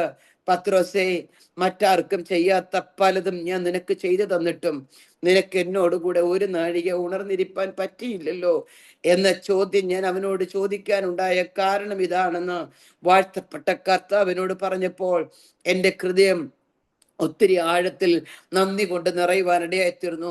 എനിക്കറിയാം, എന്നെ പോലെ സമവേദന അനുഭവിക്കുന്ന ഒരുപാട് സഹോദരിമാർ, ഒരുപാട് പ്രിയപ്പെട്ടവർ, ഒരുപാട് വ്യക്തി ജീവിതങ്ങൾ എൻ്റെ ചുറ്റുപാടുമുണ്ട്. ഒരുപാട് പേരെ വ്യക്തിപരമായും എനിക്കറിയാം. പലരും പല വിഷയത്തിനകത്ത് നീറിപ്പുകഞ്ഞ് നടക്കുമ്പോൾ, പലരും പല വിഷയത്തിനകത്ത് ഭാരമേറി നടക്കുമ്പോൾ, പലരുടെയും പല വിഷയത്തിനകത്ത് മറുപടി ലഭിക്കാതെ നെടുവീർപ്പിടുമ്പോൾ, ഒറ്റപ്പെട്ടും അവഹേളിക്കപ്പെട്ടും നിന്ദിക്കപ്പെട്ടും വ്യസനപാത്രമായും ഒരുപാട് പേർ എനിക്ക് ചുറ്റും അങ്ങോട്ടും ഇങ്ങോട്ടും ഒക്കെ സഞ്ചരിക്കുമ്പോൾ എൻ്റെ പ്രാണപ്രിയൻ എന്നോട് കാണിച്ച കരുണ മറ്റാരോട് കാണിക്കാത്തതാകിയാൽ എനിക്ക് എൻ്റെ നാഥനോട് നന്ദി പറയാനുണ്ടായിരുന്നു. രാത്രി ഒരുപാട് സമയം സംസാരിക്കാനുണ്ടായിരുന്നു. ഒത്തിരി സമയം എനിക്ക് എൻ്റെ പ്രാണപ്രിയൻ എന്നോട് ചെയ്ത ഉപകാരങ്ങളെ എണ്ണി എണ്ണി ഓർക്കുവാൻ ഇന്നലെ രാത്രി ഉണ്ടായിരുന്നു. പ്രിയമുള്ളവരെ, വിടക്കെന്നെണ്ണി സകല മനുഷ്യരും തള്ളിക്കളഞ്ഞപ്പോൾ സ്വന്തം സഹോദരങ്ങൾ പോലും അവരുടെ അവർ ചെന്ന് പറഞ്ഞാൽ പൊന്നുപോലെ നോക്കാൻ കരുത്തുള്ളവരാ. പക്ഷെ ജോലി ഉപേക്ഷിച്ചും കർത്താവിന്റെ വാക്ക് കേട്ടും കർത്താവിനോടുള്ള കമ്മിറ്റ്മെന്റ് നിമിത്തം ഇന്നും പല വേദനകളും അവരറിയാതിരിക്കെ, ആരും അറിയാതിരുന്ന എൻ്റെ വേദനകളുടെ നടുവിൽ എന്നെ അറിഞ്ഞ് എൻ്റെ അടുക്കൽ ഇറങ്ങി വന്ന ഒരു അപ്പനെയാ ഇന്ന് രാത്രി ഞാൻ ഉയർത്തുന്നത്. എൻ്റെ തലമുറകൾക്ക് കഴിക്കാൻ ഭക്ഷണം കൊടുക്കാനില്ലാത്ത സാഹചര്യത്തിൽ, വിദ്യാഭ്യാസം എന്താകുമെന്ന് ഓർത്ത് നെടുവീർപ്പിട്ട സാഹചര്യത്തിൽ, വാടക എങ്ങനെ കൊടുക്കുമെന്നറിയാതെ, മുന്നോട്ടുള്ള ഓരോ ദിവസവും എങ്ങനെ കഴിച്ചു കൂട്ടുമെന്നറിയാതെ ഉള്ളുരുകിയും നെഞ്ചു പൊട്ടിയും ഒക്കെ നെടുവീർപ്പിട്ട് കരഞ്ഞ സാഹചര്യത്തിന്റെ നടുവിൽ എൻ്റെ പ്രാണപ്രിയന്റെ കരത്തിന്റെ മഹത്വം മറ്റാർക്കെങ്കിലും വെളിപ്പെട്ടിട്ടുണ്ടോ എന്ന് എനിക്കറിയില്ല. പക്ഷെ ആഴത്തിൽ എൻ്റെ ജീവിതത്തിൽ അനുഭവിച്ചതാകിയാൽ ഇന്നലെ രാത്രി വചനം ഇടപെട്ടപ്പോൾ ഞാൻ എൻ്റെ അപ്പയോട് ഒത്തിരി നന്ദി പറയുവാനിടയായിത്തീർന്നു. എന്താ പത്രോസിനോട് മാത്രം ആ ചോദ്യം ചോദിക്കുവാനുണ്ടായ കാരണം? എൻ്റെ പ്രാണപ്രിയൻ പറഞ്ഞ ഒന്ന് രണ്ട് കാര്യങ്ങൾ വേഗത്തിൽ പറഞ്ഞ് പ്രാർത്ഥിക്കാൻ ഞാൻ ക്രിസ്തുവിൽ ശരണപ്പെടുകയാ. ലൂക്കോസിന്റെ സുവിശേഷം 5-ാം അധ്യായത്തിൽ നമുക്ക് എല്ലാവർക്കും സുപരിചിതമായ ഒരു വേദഭാഗമുണ്ട്. ആ വേദഭാഗം ഇങ്ങനെയാണ്: പത്രോസ് ശിഷ്യന്മാരുമായി വല വീശിക്കൊണ്ടിരിക്കുകയാ. വല വീശി മീൻ പിടിച്ചുകൊണ്ടിരിക്കാൻ മീൻപിടുത്തത്തിന് ശ്രമിച്ചുകൊണ്ടിരിക്കുകയാ. പക്ഷേ വളരെ അധ്വാനിച്ചിട്ടും ഒന്നും കിട്ടിയില്ല. വളരെ നിരാശയോടെ വലയും പടകുമൊക്കെ കഴുകി പത്രോസും കൂട്ടരും വൃത്തിയാക്കിക്കൊണ്ടിരിക്കുന്നതിനിടയിൽ എൻ്റെ പ്രാണപ്രിയൻ പുരുഷാരവുമായി അടുത്ത് ചെന്നു പത്രോസിനോട് പറഞ്ഞു, കരയിൽ നിന്ന് പടക് അല്പം നീക്കുവാൻ പറഞ്ഞു. ഒരു മടിയും കൂടാതെ, ഒരു പരാതിയും പറയാതെ പത്രോസ് കരയിൽ നിന്ന് പടകൽപ്പം വെള്ളത്തിലേക്ക് നീക്കി. എൻ്റെ പ്രാണപ്രിയൻ പടകിൽ കയറിയിരുന്ന പുരുഷാരത്തെ ഉപദേശിച്ച് തീർന്നു കഴിഞ്ഞപ്പോൾ പത്രോസിനോട് പറഞ്ഞു, മീൻപിടുത്തത്തിന് ആഴത്തിലേക്ക് നീക്കി വലയിറക്കാൻ പറഞ്ഞു. ഉടനെ പത്രോസ് പറയുന്ന ഒരു സ്റ്റേറ്റ്മെന്റ് എല്ലാവർക്കും സുപരിചിതമാ. പത്രോസ് ആ സമയത്ത് പറയുന്ന ഒരു വാക്കുണ്ട്: നാഥ, രാത്രി മുഴുവനും അധ്വാനിച്ചിട്ട് ഞങ്ങൾക്കൊന്നും കിട്ടിയില്ല. രാത്രി മുഴുവനും അധ്വാനിച്ചിട്ടൊന്നും കിട്ടിയില്ല. എങ്കിൽ നിന്റെ വാക്കിന് ഞാൻ വലയിറക്കാം എന്ന് പറഞ്ഞു. നിന്റെ വാക്കിന് ഞാൻ വലയിറക്കാം. ഒത്തിരി സന്തോഷമായി എനിക്ക് ആ വാക്യം പറയുമ്പോൾ. കാരണം ആഴത്തിലേക്ക് നീക്കി മീൻപിടുത്തത്തിന് വലയിറക്കാൻ പറയുമ്പോൾ പത്രോസ് പറയുന്ന മറുപടിയാണത്. പക്ഷെ അതിനു മുമ്പ് ഞാൻ വിശ്വസിക്കുകയാ, സർവജ്ഞാനിയായ എൻ്റെ പ്രാണപ്രിയൻ പുരുഷാരത്തെ ഉപദേശിച്ചു കൊണ്ടിരുന്നപ്പോഴൊക്കെ പത്രോസിന്റെ മുഖത്തേക്ക് സൂക്ഷിച്ചു നോക്കുന്നുണ്ടായിരിക്കാം. ഇവൻ എന്തുകൊണ്ടാണ് നിരാശപ്പെട്ടിരിക്കുന്നത്, എന്തുകൊണ്ടാണ് വേദനപ്പെട്ടിരിക്കുന്നതെന്ന് കർത്താവിന് നന്നായി അറിയാമായിരുന്നു. അവന്റെ ശൂന്യതയെ കണ്ടുകൊണ്ടാണ് ആ സമയത്ത് പ്രാണപ്രിയൻ അവന്റെ അടുത്ത് ചെന്നതെന്ന് ഞാൻ പൂർണ്ണമായി വിശ്വസിക്കുക. പ്രിയമുള്ളവരെ, ഹല്ലേലൂയ. രാത്രി ഒരു ദൂത് പറഞ്ഞു തുടങ്ങട്ടെ. എൻ്റെ ജീവിതത്തിന്റെ അനുഭവത്തെ ആസ്പദമാക്കി ദൈവസ്നേഹത്തിന്റെ ആഴത്തിൽ നിന്നുകൊണ്ട് ഞാൻ പറയാം, നമ്മുടെ ഉൾപ്പൂകളെ, നമ്മുടെ വേദനകളെ ആരും അറിഞ്ഞില്ലെങ്കിലും, നാം പറയുമ്പോൾ ആരും അറിഞ്ഞില്ലെങ്കിലും, നാം അനുഭവിക്കുന്ന ഡെപ്തിൽ ആർക്കും മനസ്സിലായില്ലെങ്കിലും, നാം പറഞ്ഞാൽ പോലും പലർക്കും നമ്മുടെ വേദനകളുടെ ആഴം മനസ്സിലായില്ലെങ്കിലും, നമ്മുടെ മുഖത്ത് നോക്കുമ്പോൾ തന്നെ നമ്മുടെ ഹൃദയത്തിന്റെ വേദനയുടെ ആഴം അറിഞ്ഞ് നമുക്ക് വേണ്ടി പ്രവർത്തിപ്പാൻ കരുത്തനായ ഒരപ്പനെയാ ഇന്ന് രാത്രി ഞാൻ ഉയർത്തുന്നത്. എന്റെ ജീവിതത്തിന് ഒരുപാട് അനുഭവങ്ങളുണ്ട്.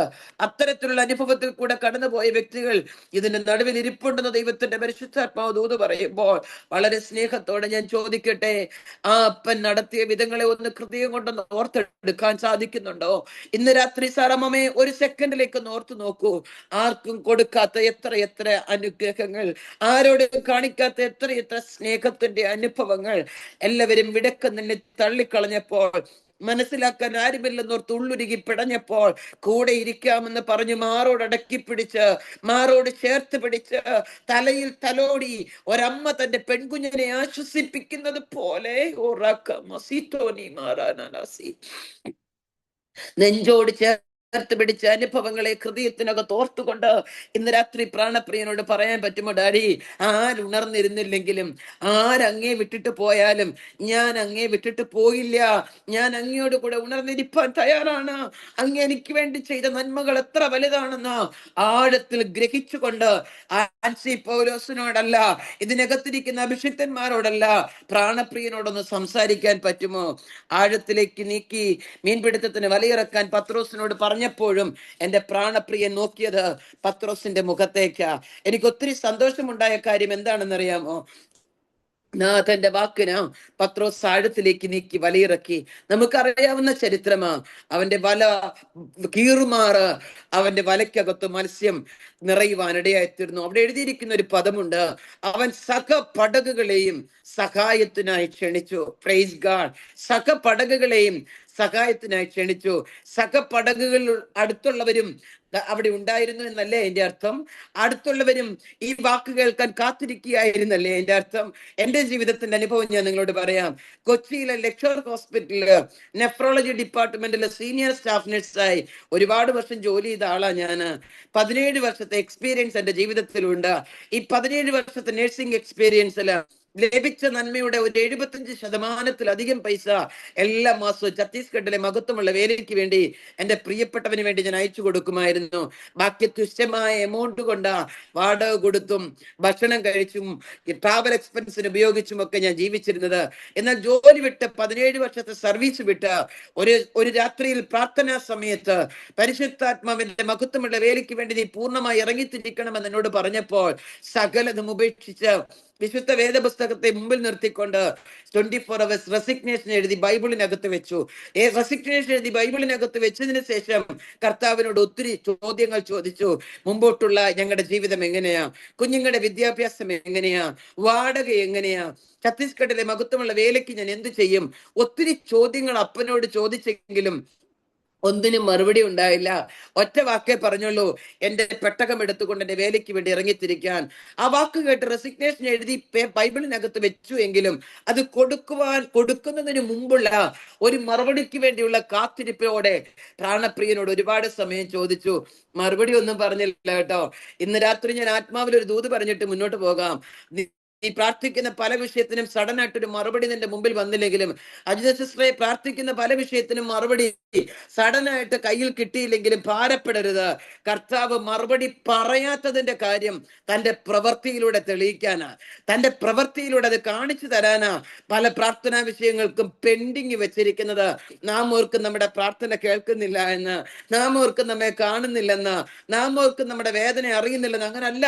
നമ്മുടെ വേദനകളും നമ്മുടെ പ്രാർത്ഥനകളുടെ ശബ്ദങ്ങളും നമ്മുടെ ഉള്ളത്തിന്റെ കരച്ചിലുകളും നമ്മുടെ കൺകോണുകളിൽ കണ്ണുനീര് ഉറഞ്ഞുകൂടുമ്പോൾ അതിന്റെ അർത്ഥവും എന്റെ പ്രാണപ്രിയൻ അറിയാം. പക്ഷേ പലപ്പോഴും അക്ഷരം കൊണ്ടോ വാക്കുകൾ കൊണ്ടോ പ്രാണപ്രിയൻ മറുപടി തരാത്തത് എന്തുകൊണ്ടാണെന്ന് അറിയാമോ?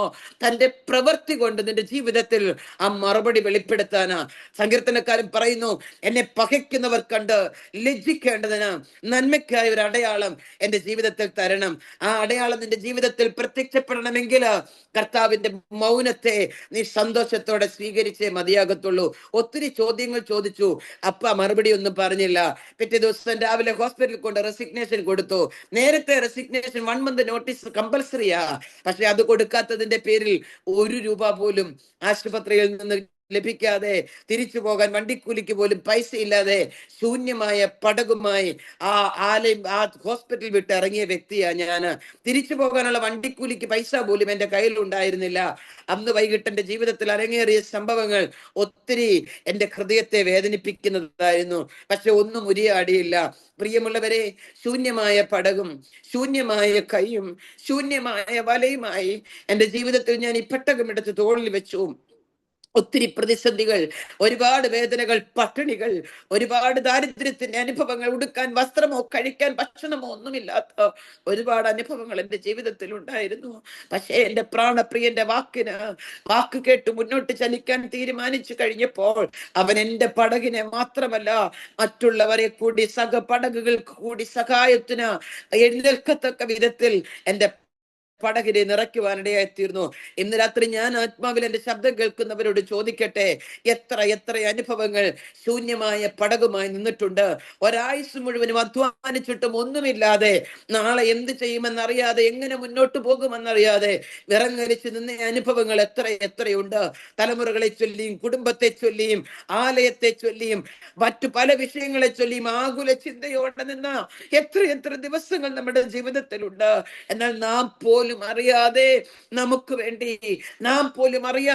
വേണ്ടി സ്വർഗത്തിന്റെ കവാടത്തെ തുറന്ന്, സ്വർഗീയ ഭണ്ഡാരത്തെ തുറന്ന് നമുക്ക് ആവശ്യമുള്ളത് തരിക മാത്രമല്ല, മറ്റുള്ളവർക്കും പകുത്തു കൊടുക്കത്തക്ക വിധത്തിൽ നമ്മുടെ പടകിനെ നിറച്ച അരുമനാഥന്റെ സ്നേഹമോർത്തുകൊണ്ട് ഇന്ന് രാത്രി പറയാൻ പറ്റുമോ, ഡാഡി, ഒരു നാഴിക എന്നല്ല, എന്റെ ആയുസ് തീരുവോളം ഞാൻ അങ്ങയോടൊപ്പം ഇരിക്കാൻ, എന്റെ ആയുസ് തീരുവോളം ആ സാന്നിധ്യത്തിനകത്തിരിക്കാൻ, എന്റെ ആയുസ് തീരുവോളം അങ്ങയുടെ സ്നേഹത്തിനകത്തിരിപ്പാൻ ഞാൻ എന്നെ തന്നെ സമർപ്പിക്കുന്നു എന്ന് ഇന്ന് രാത്രി എത്ര പേർക്ക് പറയാൻ സാധിക്കും? പ്രിയമുള്ളവരെ, 11 ശിഷ്യന്മാർ ഉണ്ടായിട്ടും ബാക്കി 11 പേർക്കും ചെയ്യാത്ത നന്മ പത്രോസിനാ ചെയ്തു. 11 പേർക്കും ചെയ്യാത്തത് പത്രോസിന് ചെയ്തത് കൊടുത്തത് കൊണ്ട് എന്റെ പ്രാണപ്രിയന് പത്രോസിനോട് ചോദിക്കാൻ റൈറ്റ്സ് ഉണ്ട്. പത്രോസേ, അവർക്കാർക്കും ചെയ്യാത്ത നന്മ ഞാൻ നിനക്ക് ചെയ്തു തന്നിട്ടും ഒരു നാഴിക പോലും നിനക്ക് എന്നോട് കൂടി ഉണർന്നിരിപ്പാൻ കഴിഞ്ഞില്ലയോ എന്നുള്ള ചോദ്യം ഹൃദയത്തിനകത്ത് പത്രോസിനെ നീറ്റുമ്പോൾ, ഈ ശബ്ദം കേൾക്കുന്ന എന്റെ പ്രിയമുള്ളവരെ, ഹൃദയത്തിനകത്ത് പ്രാണപ്രിയനോടുള്ള സ്നേഹത്തിന് എവിടെയെങ്കിലും കുറവ് വന്നിട്ടുണ്ടെങ്കിൽ, പ്രാണപ്രിയനോടുള്ള ആത്മബന്ധത്തിന് എവിടെയെങ്കിലും കുറവ് വന്നിട്ടുണ്ടെങ്കിൽ, അപ്പനോടൊപ്പം സഞ്ചരിക്കുന്നതിൽ, അപ്പൻ തന്ന നിയോഗത്തിനകത്ത് നടക്കുന്നതിൽ, അപ്പനുമായിട്ടുള്ള ഭേദ്യമായ ബന്ധത്തിൽ എവിടെയെങ്കിലും ഒക്കെ കുറവ് വന്നിട്ടുണ്ടെങ്കിൽ ഇന്ന് രാത്രി നമുക്കൊന്ന് മടങ്ങി വരാം. പ്രാണപ്രിയനോട് പറയാൻ, ഡാഡി, പലപ്പോഴും എന്റെ മേൽ കിടക്കുന്ന നിയോഗത്തിന്റെ ആഴം, എന്റെ വിളിയുടെ ഉദ്ദേശം, എന്നെ തിരഞ്ഞെടുത്തതിന്റെ മഹത്വം പലപ്പോഴും ഞാൻ വിസ്മരിച്ചു പോയിട്ടുണ്ട്. എന്നാൽ ഇന്ന് രാത്രി ഞാൻ എന്നെ തന്നെ സമർപ്പിക്കുകയാ. അങ്ങയുടെ കാഹളത്തിന്റെ ശബ്ദം കേൾക്കാൻ സമയമായി. അങ്ങയുടെ കാഹളത്തിന്റെ ശബ്ദം കർണപുടങ്ങളിൽ പതിക്കാൻ സമയമായി. എക്സ്ക്യൂസ് പറയാൻ എന്റെ മുമ്പിൽ സമയമില്ലെന്ന് എനിക്ക് മനസ്സിലായി. തിടുക്കത്തോടെ ഞാൻ വീണ്ടും എന്റെ നിയോഗത്തിലേക്ക് അടുത്തു വരികയാണെന്ന് പറയാൻ ഇന്ന് രാത്രി എത്ര പേർക്ക് കഴിയും? ഞാൻ എന്റെ അപ്പയോട് ചോദിച്ചു, അപ്പ ഈ ഒരു വിഷയം മാത്രമേ ഉള്ളോ അങ്ങ് പത്രോസിനോട് മാത്രം ആ ചോദ്യം ചോദിക്കാൻ കാരണം? ഉടനെ അപ്പ പറഞ്ഞു, നോ, അങ്ങനെയല്ല. നിനക്കറിയാമോ, ഒരു ദിവസം 12 ശിഷ്യന്മാർ എനിക്കുണ്ടായിരുന്നു. 11 പേരും കൈസർക്ക് കരം കൊടുക്കാൻ പോയി. കരം കൊടുക്കാൻ നിവർത്തിയില്ലാതെ ഒരുത്തൻ മാറി നിന്നു, പത്രോസ്. അവന്റെ കയ്യിൽ കരം കൊടുക്കാൻ പൈസയില്ല, വിഷണ്ണനായി നിൽക്കുകയാ. പടകും വലയും കൂലിക്കാരും എല്ലാമുള്ള സബദി മക്കളായ യാക്കോബും യോഹന്നാനും വേണമെങ്കിൽ പത്രോസിനെ സഹായിക്കാമായിരുന്നു. ചുങ്കക്കാരൻ മത്തായിക്ക് വേണമെങ്കിൽ പത്രോസിനെ സഹായിക്കാമായിരുന്നു. അന്ത്രയോസിനും മറ്റു പലർക്കും വേണമെങ്കിൽ സഹായിക്കാമായിരുന്നു. എല്ലാവരും അവരവരുടെ ടാക്സ് അടയ്ക്കാൻ ഓടി കരമടയ്ക്കുന്ന സ്ഥലത്തേക്ക് പോയപ്പോൾ മാറി നിന്ന് പരാതിയൊന്നും പറയാതെ, എന്ത് ചെയ്യുമെന്നറിയാതെ, ആകെ ഉണ്ടായിരുന്ന ഒരു തൊഴിലും ഉപേക്ഷിച്ച് എന്റെ പിന്നാലെ വന്നതിന്റെ പേരിൽ ശൂന്യമായി നിന്ന പത്രോസിനെ നോക്കി ഞാൻ പറഞ്ഞു, നീ ചൂണ്ടലെടുക്ക, കടലിൽ ചെല്ല്, ചൂണ്ടലിട്. അവിടെ ഞാൻ നിനക്ക് വേണ്ടി ഒരു മത്സ്യത്തെ കരുതിയിട്ടുണ്ട്. ആ മത്സ്യത്തിന്റെ വായിൽ ഒരു ചതുർദ്രഹ്മ പണം വെച്ചിട്ടുണ്ട്. അത് നിനക്ക് മാത്രമല്ല, എനിക്കും നിനക്കും കൂടെ കരം കൊടുക്കാൻ പറഞ്ഞ് പത്രോസിന് വേണ്ടി ആ നന്മ ഞാൻ ചെയ്തു കൊടുത്തതാ. 11 പേരും സഹായിക്കാൻ പ്രാപ്തിയുള്ളവർ കൂടെ ഉണ്ടായിട്ട് സഹായിക്കാതെ മാറി നിന്നപ്പോൾ പത്രോസിന്റെ ഉള്ളിലെ ഞരക്കം കണ്ടുകൊണ്ട് അവന് വേണ്ടി അത്ഭുതം ചെയ്ത കർത്താവ് പത്രോസിനോട് ചോദിക്കുക, എന്റെ പത്രോസേ, 11 പേർക്കും ചെയ്യാത്ത നന്മയല്ലേ ഞാൻ നിനക്ക് ചെയ്തത്? 11 പേർക്കും നിന്നെ സഹായിക്കാൻ കരുത്തുണ്ടായിട്ടും അവർ തിരിഞ്ഞു നോക്കാതെ പോയപ്പോൾ നിന്റെ നീറുന്ന ഉള്ളം കണ്ട് നിനക്ക് വേണ്ടി ഞാൻ നന്മ ചെയ്തതല്ലേ? എന്നോട് കൂടി ഒരു നാഴിക ഉണർന്നിരിപ്പാൻ നിനക്ക് കഴിയില്ലയോ എന്നുള്ള ചോദ്യം പത്രോസിന്റെ ഹൃദയത്തെ ആഴത്തിൽ പതിക്കുന്നതായി നമുക്ക് കാണുവാൻ സാധിക്കുന്നുണ്ട്. ഞാനൊരു കാര്യം നിങ്ങളോട് പറയട്ടെ. ഞാൻ താമസിച്ചു കൊണ്ടിരുന്ന സ്ഥലത്തിനടുത്ത് മാസം ശമ്പളം കിട്ടുമ്പോൾ 75% പൈസ ഛത്തീസ്ഗഡിലേക്ക് അയച്ചു കൊടുക്കും. തുച്ഛമായ പൈസ എന്റെ കയ്യിൽ കാണത്തുള്ളൂ. അതുകൊണ്ട് ഞാൻ അവിടുന്ന് കടം സാധനം വാങ്ങിക്കും. മാസം ആ പൈസ തീർത്തു കൊടുക്കുന്ന ഒരു പതിവുണ്ട്. അങ്ങനെ ഒരു കടയിൽ നിന്ന് സാധനം വാങ്ങിച്ചതിന്റെ ഏതാണ്ട് 3300-ലധികം രൂപ അവിടെ കൊടുക്കുവാനുണ്ടായിരുന്നു. ഞാൻ റിസൈൻ ചെയ്യുന്നതിന്റെ തലേ ദിവസം ആ സാലറി കിട്ടേണ്ട സമയം ഏകദേശം സമാഗതമായ സമയമാ. ഞാൻ റിസഗ്നേഷൻ കൊടുക്കുമ്പോൾ ആ മാസം ജോലി ചെയ്ത സാലറി എനിക്ക് കിട്ടും, ഈ കടം എനിക്ക് അങ്ങനെ തീർക്കാമെന്നുള്ള വലിയ പ്രത്യാശയോടെയാ ഞാൻ ഹോസ്പിറ്റലിലേക്ക് കടന്നു ചെന്നത്.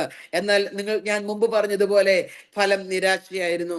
1 രൂപ പോലും അവിടെ നിന്ന് കിട്ടാതെ ആ റോഡ് സൈഡിൽ കൂടെ നടന്ന് ഞാൻ എൻ്റെ വീടിന്റെ വാതിക്കലേക്ക് അടുക്കുന്നതിന് മുമ്പേ കട ക്രോസ് ചെയ്ത് വേണം എനിക്ക് അപ്പുറത്ത് പോകാൻ. ആ കടയിലെ മാതാപിതാക്കൾ എന്നെ വിളിച്ചിട്ട് ചോദിച്ചു, സാലറി കിട്ടിയോ? ഞാൻ പറഞ്ഞു ഇല്ല. എപ്പ കിട്ടും? ഞാൻ പറഞ്ഞു അറിയില്ല, അങ്കിൾ എന്റെ പൈസ തന്നിട്ട് പോയാൽ മതി എന്ന് പറഞ്ഞു. പ്രിയമുള്ളവരെ, ഇന്നും ആ റോഡിന്റെ സൈഡിൽ കൂടെ പാസ് ചെയ്യുമ്പോൾ എന്റെ ഹൃദയത്തിനകത്ത് ഭയങ്കര മിങ്ങല. ഞാനിപ്പോ എറണാകുളത്ത് നിന്ന് വന്നതേ ഉള്ളൂ. ആ വന്ന വഴി ആ കടയുടെ വാതിൽ കൂടെ ഞാൻ വരുന്നത്.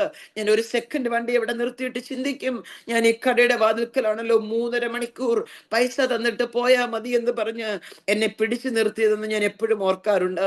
9:30 മണി വരെ, അവർ കടയടയ്ക്കുന്ന സമയം വരെ എന്നെ കടയുടെ വാതിൽക്കൽ പിടിച്ചു നിർത്തി പൈസ തന്നിട്ട് പോയാ മതി എന്ന് പറഞ്ഞ് കൊച്ചു കുഞ്ഞുങ്ങളെ 2 പെൺമക്കൾ, 2 പേരും എന്തായിത്തീരും, അവർ രാത്രിയായി എവിടെ പോയിരിക്കുമെന്ന് അറിയാതെ, വീടിന്റെ താക്കോൽ എന്റെ കൈവശമാ, എന്ത് ചെയ്യുമെന്ന് അറിയാതെ ഉള്ളു പെടഞ്ഞ കടയുടെ വാതിൽക്കൽ നിന്ന് ഞാൻ കരഞ്ഞു നിന്ന് ഞാൻ ഓർക്കുന്നുണ്ട്.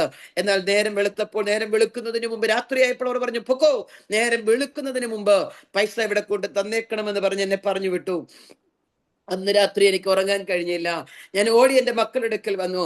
മക്കൾക്ക് ഭക്ഷണം ഉണ്ടാക്കി കൊടുത്ത് അവരെ കഴിപ്പിച്ചിട്ട് രാത്രി മുഴുവനും ക്രൂശിന്റെ ചുവട്ടിൽ വീണ് കിടന്നു. ഞാൻ പറഞ്ഞു, ഡാഡി, എന്റെ ഫസ്റ്റ് ഡേ, എന്റെ ജോലി റിസൈൻ ചെയ്ത് അങ്ങയുടെ പെട്ടകം എടുക്കാൻ തീരുമാനിച്ച ആദ്യത്തെ ദിവസം 3.5 മണിക്കൂർ ഒരു കടയുടെ വാതിൽക്കൽ വാങ്ങിച്ച പൈസ കൊടുക്കാൻ നിവൃത്തിയില്ലാതെ ഉള്ളിപ്പിടഞ്ഞ് ഞാൻ കരയുക. നാളെ നേരം വെളുക്കുമ്പോൾ എന്ത് മറുപടി പറയണമെന്ന് എനിക്കറിയത്തില്ലെന്ന് പറഞ്ഞ് നെഞ്ചു പൊട്ടിക്കരഞ്ഞ് എത്ര സമയം അങ്ങനെ ഇരുന്നു എന്ന് എനിക്കറിയത്തില്ല. രാവിലെ 6:30 മണിയാകുന്നതിന് മുമ്പേ എന്റെ വാതിൽക്കൽ ഒരു കൊട്ട് കേട്ടു. ഇന്നലെ എന്ന വണ്ണം ഞാൻ ആ സംഭവം ഓർക്കുകയാ. ഞാൻ തുറന്നു നോക്കിയപ്പോൾ ഈ കടയിലെ മാതാവ് എന്റെ വീടിന്റെ വാതിൽക്കൽ വന്ന് നിൽക്കുകയാ. ഞാൻ ഭയന്നു പോയി. പൈസ ചോദിക്കാനാണെന്ന് ഓർത്ത് ഞാൻ പറഞ്ഞു, അമ്മച്ചി കുറച്ച് നേരം വെളുക്കട്ടെ, ഞാൻ എവിടെന്നെങ്കിലും. അല്ലല്ല, അങ്ങനെയല്ല കുഞ്ഞെ, ഞാൻ പൈസ ചോദിക്കാൻ വന്നതല്ല. ഞാൻ ഇന്നലെ രാത്രി നിന്നെ 3.5 മണിക്കൂർ അവിടെ പിടിച്ചു നിർത്തി എന്നുള്ളത് സത്യമാ. പക്ഷെ നീ ഇത്ര പിടിപാടുള്ള വ്യക്തിയാണെന്ന് എനിക്ക് അറിയത്തില്ലായിരുന്നു. വെള്ള കുപ്പായം ഇട്ട 2 പുരുഷന്മാർ എന്റെ വീട്ടിൽ വന്ന നിന്റെ മുഴുവൻ പൈസയും എനിക്ക് തന്നിട്ട് എന്നോട് പറഞ്ഞു, നിന്നോട് ചോദിക്കരുത് എന്ന് പറഞ്ഞിട്ട് പോയി എന്ന് പറഞ്ഞു. നീളൻ വെളുത്ത കുപ്പായമുള്ള ആരെയും എനിക്കറിയത്തില്ല, നീളൻ വെളുത്ത ഉടുപ്പിടുന്ന ആരെയും എനിക്കറിയത്തില്ല. പക്ഷെ എനിക്ക് ഒന്ന് മനസ്സിലായി, എന്റെ പ്രാണപ്രിയൻ തലേ രാത്രിയിൽ ഞാൻ കരഞ്ഞ കരച്ചിൽ എന്റെ സഹോദരങ്ങളോടോ എന്റെ മാതാപിതാക്കളോടോ എന്റെ പ്രിയപ്പെട്ടവരോട് ആരോടും പറയാതെ ഞാൻ ഉള്ളുപൊട്ടി കരഞ്ഞ കരച്ചിലിന്റെ നടുവിൽ എന്റെ സ്വർഗം എനിക്ക് വേണ്ടി ഇറങ്ങി വന്ന് അത്ഭുതം പ്രവർത്തിച്ചു എന്ന് എനിക്ക് മനസ്സിലായി. ഞാൻ ആദ്യം പറഞ്ഞില്ലേ, ശിമോനെ, നീ ഉറങ്ങുവാണോ?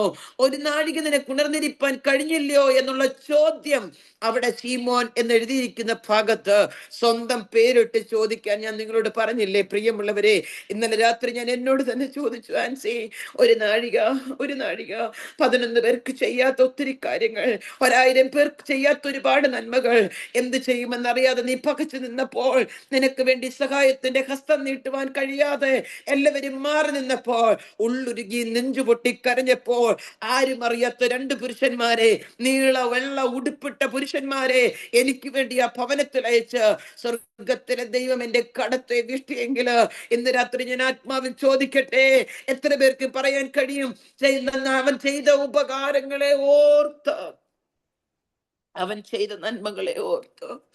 എന്റെ പ്രാണപ്രിയൻ കൊണ്ടുവന്ന വഴികളെ ഓർത്തോ. ഇന്ന് രാത്രി എവിടെയൊക്കെയോ ഒരു ഡിസ്റ്റൻസ് വന്നിട്ടുണ്ടെന്ന് സമ്മതിക്കാൻ പറ്റുമോ?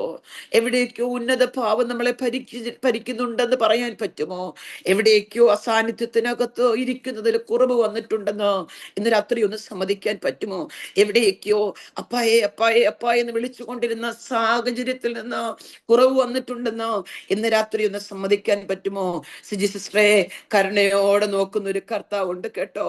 കരുണയോടെ നോക്കുന്ന ഒരു കർത്താവുണ്ട് കേട്ടോ. അപ്പ എന്നോട് ആ വാക്ക് മാത്രം പറയുന്നത് കൊണ്ട് ഞാൻ പറയുക, കരുണയുള്ള കർത്താവ് കരുണയോടെ നിന്നെ നോക്കുന്നുണ്ടെന്ന് ഇന്ന് രാത്രി ഒരു വാക്ക് പറയാൻ പറയുക. ഏത് വിഷയത്തിന്റെ മുഖത്താണ്, ഏത് ഭാരത്തിനകത്താണ്, ഏത് സാഹചര്യത്തിനകത്താണെന്ന് എനിക്കറിയില്ല. പക്ഷെ എന്റെ പ്രാണപ്രിയൻ ഒരു വാക്ക് പറയാൻ പറയുന്നു, കരുണയോടെ ഞാൻ നോക്കിക്കൊണ്ടിരിക്കുകയാണെന്ന് പറയാൻ പറയുക. ഇന്ന് രാത്രി എത്ര പേർക്ക് ആത്മാർത്ഥമായി പറയാൻ സാധിക്കും? പത്രോസ് ആർക്കും സഹായിക്കാൻ കരുത്തുള്ളവരൊക്കെ അവരവരുടെ വഴികൾ നോക്കി മാറിയപ്പോൾ പത്രോസിന് വേണ്ടി ആയിരക്കണക്കിന് കോടിക്കണക്കിന് മത്സ്യങ്ങളുള്ള ആ കടലിന്റെ നടുവിൽ ഒരു മത്സ്യത്തെ പത്രോസിന്റെ ചൂണ്ടയിൽ ഉടക്കാൻ വേണ്ടി മാത്രം അതിന്റെ വായിൽ ചതുർദ്രഹ്മപ്പണം വെച്ച് ആയിരക്കണക്കിന് ചൂണ്ടക്കൊടുത്തുകൾ വീഴുന്ന കടലിനകത്ത് പത്രോസിന്റെ ചൂണ്ട ഏതാണെന്ന് കാണിച്ചു കൊടുത്ത് പത്രോസിന് വേണ്ടി അത്ഭുതം ചെയ്ത ഒരു ദൈവത്തെയാ ഇന്ന് രാത്രി ഞാൻ ഉയർത്തുന്നത്. എൻ്റെ അപ്പ എന്നോട് പറഞ്ഞു, കുഞ്ഞെ, ആർക്കും ചെയ്തു കൊടുക്കാത്ത ഒരുപാട് കാര്യങ്ങൾ ഞാൻ പത്രോസിന് വേണ്ടി ചെയ്തു കൊടുത്തിട്ടുണ്ട്. അതുകൊണ്ട് തന്നെ ഞാൻ പത്രോസിനോട് ചോദിച്ചത്, പത്രോസേ, നീ ഒരു നാഴിക എന്നോടൊപ്പം ഉണർന്നിരിപ്പാൻ നിനക്ക് കഴിയത്തില്ല എന്ന്. ഒരുപാട് കാര്യങ്ങളുണ്ടെങ്കിലും ഒരു കാര്യം കൂടെ പറഞ്ഞ് ഞാൻ എൻ്റെ വാക്കുകളെ ഉപസംഹരിക്കാം. ഞാൻ ജോലി വിട്ട് കർത്താവിന്റെ മഹത്വമുള്ള വേലയ്ക്ക് ഇറങ്ങിത്തിരിക്കാൻ ദൈവാത്മാവിൽ ഒരു നിയോഗം ലഭിച്ചപ്പോൾ ആദ്യം കർത്താവിനോട് പറഞ്ഞ വാക്കുകൾ 3 സെന്റൻസ് ഞാൻ എൻ്റെ പ്രാണപ്രിയനോട് പറഞ്ഞു. 1, ഒരു 5 രൂപയ്ക്ക് ഞാൻ ആരെയും ആശ്രയിക്കത്തില്ല. 2, ഒരു അന്തി ഉറങ്ങാൻ ഞാനൊരു വീട്ടിൽ പോകത്തില്ല. 3, ഒരു ഗ്ലാസ് പച്ചവെള്ളത്തിന് ഞാൻ ആരെയും ഡിപ്പെൻഡ് ചെയ്യത്തില്ല. ദുരഭിമാനം കൊണ്ടോ അഹങ്കാരം കൊണ്ടോ പറഞ്ഞതല്ല. ഞാൻ പറഞ്ഞു, ഡാഡി, ഞാൻ ഇതുവരെ ഒരു ലോകത്തിന്റെ സെർവന്റ് ആയിരുന്നു, ഇനി മുതൽ ഞാൻ സ്വർഗത്തിന്റെ സെർവന്റാ. എത്ര പ്രതിസന്ധികൾ എൻ്റെ ജീവിതത്തെ മൂടിയാലും, എത്ര പ്രതികൂലത്തിന്റെ നടുവിലൂടെ നീന്തിക്കയറേണ്ടി വന്നാലും, എൻ്റെ പ്രാണപ്രിയന് നാമത്തിന് ഖേദം വരുന്ന, എൻ്റെ പ്രാണപ്രിയന്റെ ശക്തിയെ കുറച്ചു കാണിക്കുന്ന, എൻ്റെ ആത്മമണവാളൻ എന്നോടുള്ള സ്നേഹത്തിന്റെ ആഴത്തെ കുറച്ചു കാണിക്കുന്ന ഒന്നിനും ഞാൻ പോകത്തില്ലെന്ന് അപ്പനുമായി എടുത്തിരുന്ന തീരുമാനമാ പലപ്പോഴും എന്നെ അതിപട്ടിണിയിലേക്കും അതിബുദ്ധിമുട്ടിലേക്കും വരുത്തിയതെന്ന് എനിക്ക് പറയാൻ സാധിക്കും. കാരണം എൻ്റെ സഹോദരങ്ങൾ എന്നെ സഹായിക്കാൻ കരുത്തുള്ളവരാ. എൻ്റെ സഹോദരങ്ങൾക്ക് അത്രയ്ക്ക് സ്നേഹമുണ്ട് എന്നോട്, അന്നുമുണ്ട് ഇന്നുമുണ്ട്. എൻ്റെ അനുഭവങ്ങൾ പലതും പറയുമ്പോൾ നെഞ്ചു പൊട്ടിക്കൊണ്ട് എൻ്റെ സഹോദരൻ കഴിഞ്ഞ ദിവസം എന്നോട് ചോദിച്ചു, ഇത്ര കഠിന വേദനയിലൂടെ കടന്നുപോയിട്ടും ഒരു വാക്കുപോലും അടുത്ത് താമസിക്കുന്ന എന്നോട് പോലും പറഞ്ഞില്ലല്ലോ എന്ന് പറഞ്ഞപ്പോൾ ഞാൻ പറഞ്ഞു, നോ, ഞാൻ നിന്നോട് സഹായം ചോദിച്ചാൽ, ഞാൻ നിന്നോട് എൻ്റെ സങ്കടങ്ങൾ പറഞ്ഞാൽ, എൻ്റെ പ്രാണപ്രിയനോടുള്ള സ്നേഹത്തിലും പ്രാണപ്രിയനോടുള്ള പൂർണ്ണ വിശ്വാസത്തിനും ഭംഗം വരുമെന്ന് എനിക്കറിയാം. ഡിപ്പെൻഡിങ് മാറിപ്പോകുമെന്ന് എനിക്കറിയാം. ആശ്രയം കുറഞ്ഞു പോകുമെന്ന് എനിക്കറിയാം.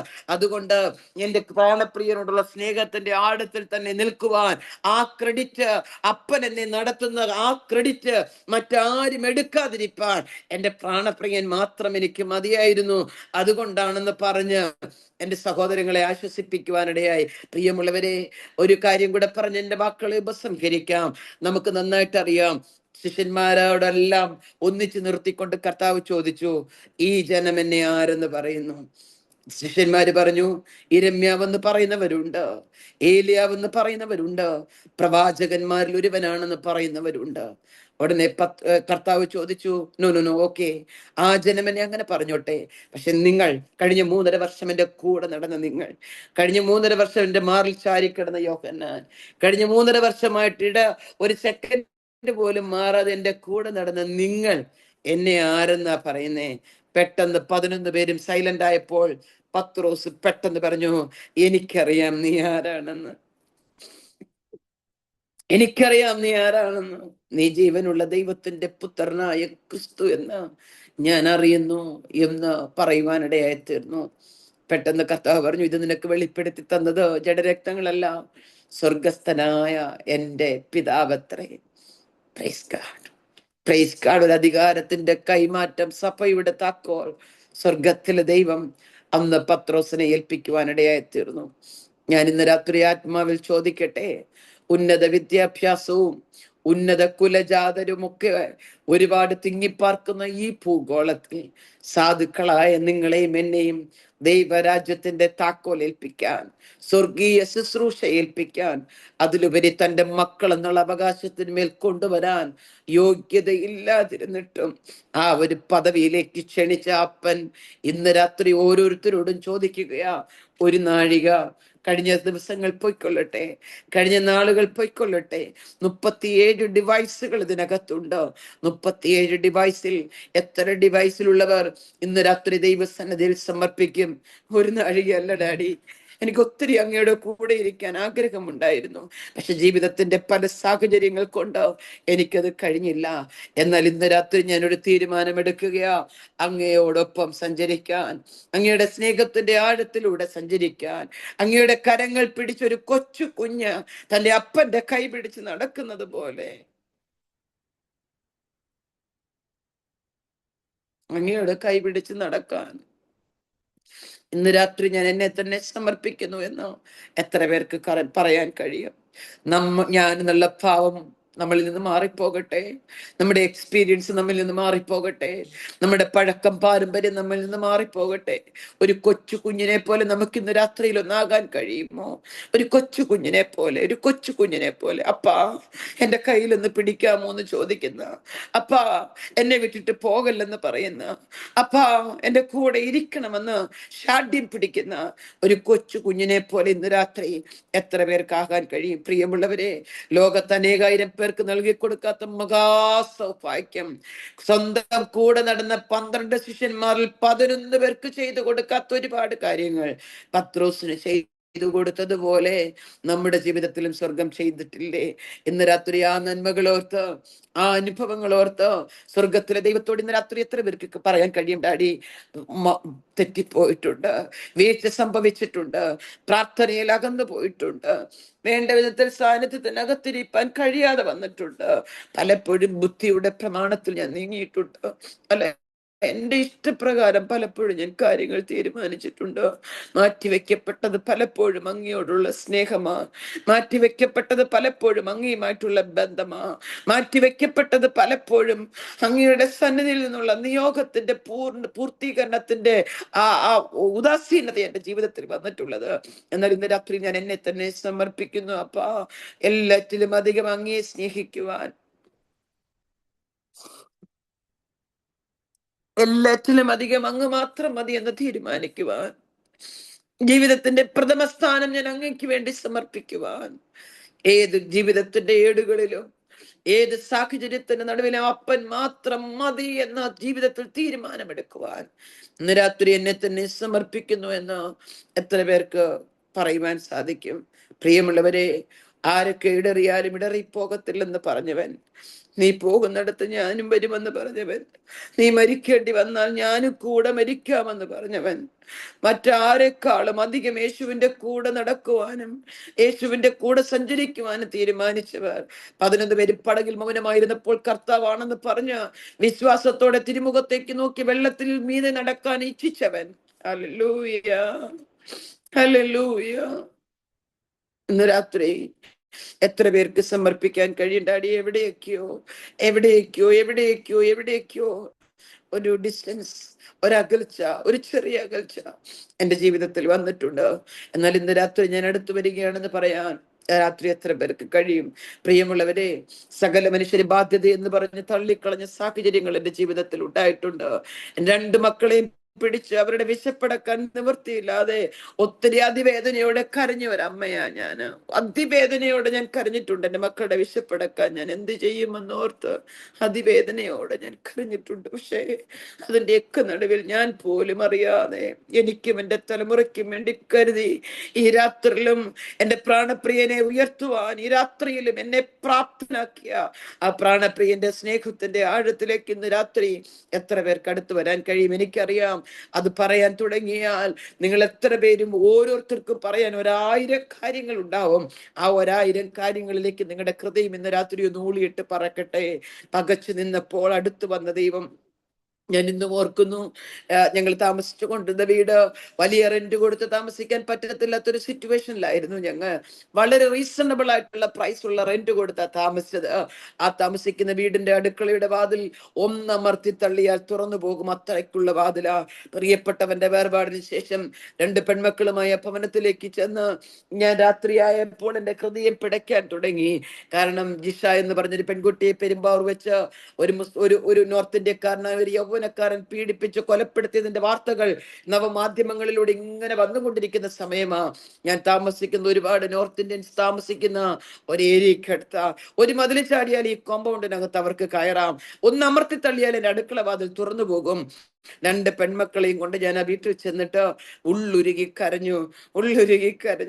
എനിക്ക് കാണത്തക്ക രീതിയിൽ ഒരു പാവിട്ട് വെറും തറയിൽ എന്റെ 2 പെൺമക്കളെ കിടത്തി ഉറക്കി, 18 വയസ്സ് പ്രായമുള്ള 2 പെൺമക്കളെ കിടത്തി ഉറക്കിയിട്ട് അടുക്കള വാതിൽക്കൽ രാവിലെ വരെ ചാരിയിരുന്ന് അപ്പായേ അടുത്തു വരണേ, കൂടെ ഇരിക്കണേ, കൂട്ടായിട്ട് വരണേ എന്ന് പറഞ്ഞ് ഉള്ളുരുകി കരഞ്ഞ രാത്രികൾ ഇന്നും എന്റെ ഓർമ്മയിലുണ്ട്. ഉള്ളുരുകി കരഞ്ഞ രാത്രികൾ.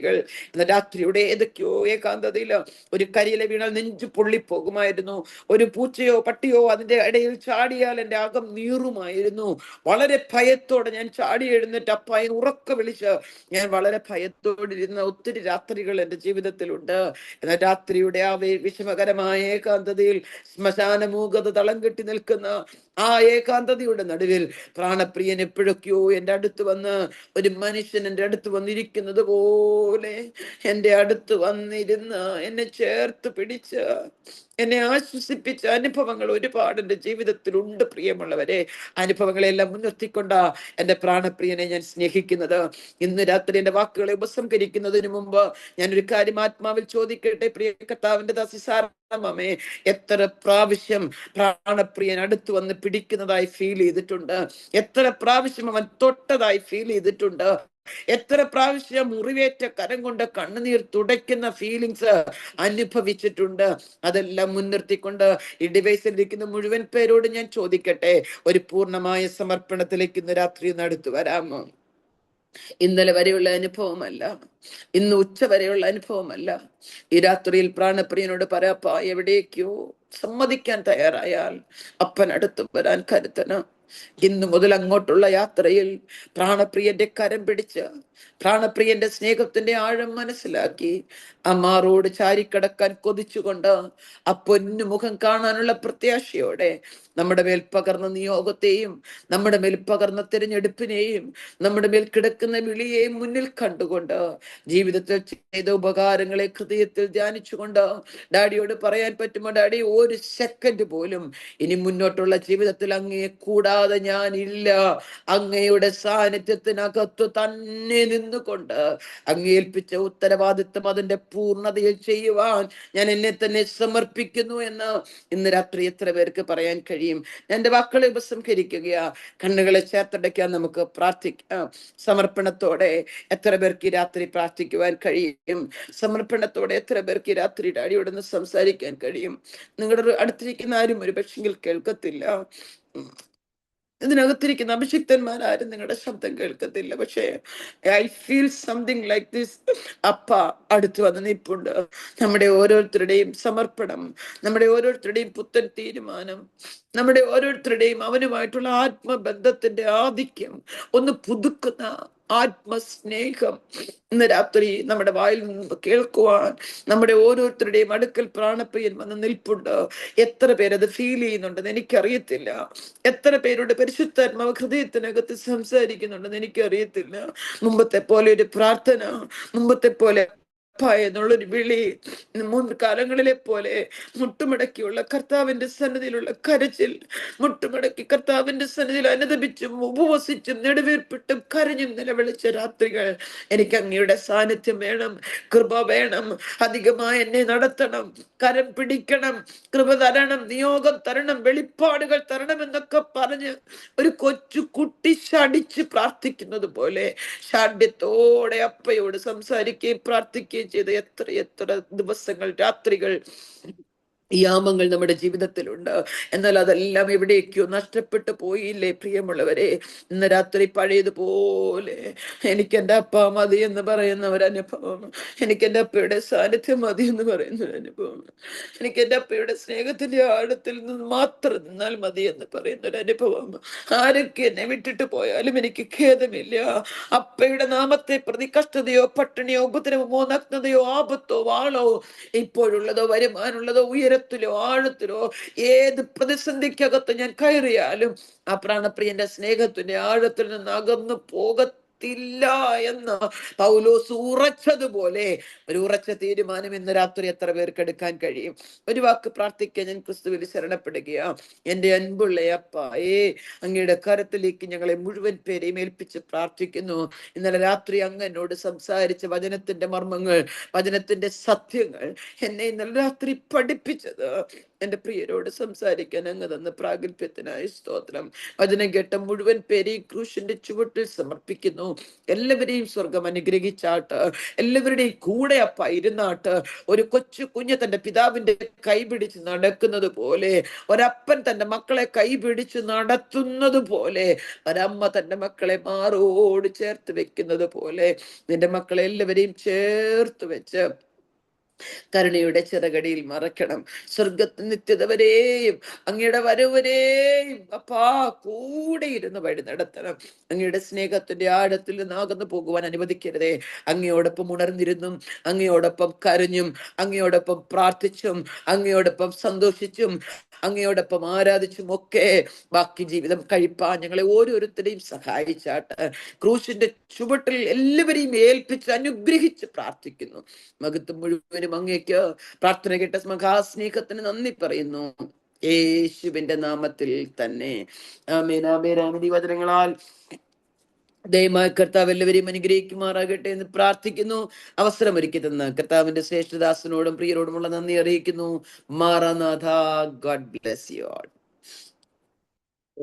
കർത്താവിന്റെ മഹത്വം എന്ന രാത്രിയിൽ കണ്ണുനീരിന്റെ നനവുള്ള സാക്ഷ്യവും ദൈവവചനവും കേൾപ്പാൻ കർത്താവ് നമ്മെ സഹായിക്കും. പത്രോസേ, നീ ഉറങ്ങുന്നുവോ എന്ന ചോദ്യം വ്യക്തിപരമാണ്.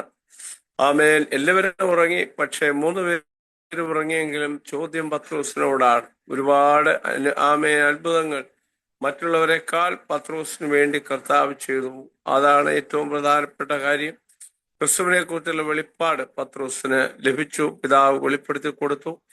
ആമേൻ. സ്തോത്രം. ഇന്ന് രാത്രിയിൽ പലരും ഉറങ്ങാം, പക്ഷെ നാം ഉറങ്ങാൻ പാടില്ല. ഉറങ്ങാനല്ല നമ്മെ വിളിച്ചത്, ഉണർന്നിരിപ്പാനാണ്, ഒരുങ്ങിയിരിപ്പാനാണ് വിളിച്ചത്. നമ്മെ സമർപ്പിക്കാൻ കർത്താവിന്റെ ദാസിയെ കർത്താവ് ശക്തിയോടെ കരങ്ങളെടുത്ത് ഉപയോഗിച്ചല്ലോ. നമുക്ക് പ്രാർത്ഥിച്ച് അവസാനിപ്പിക്കാം.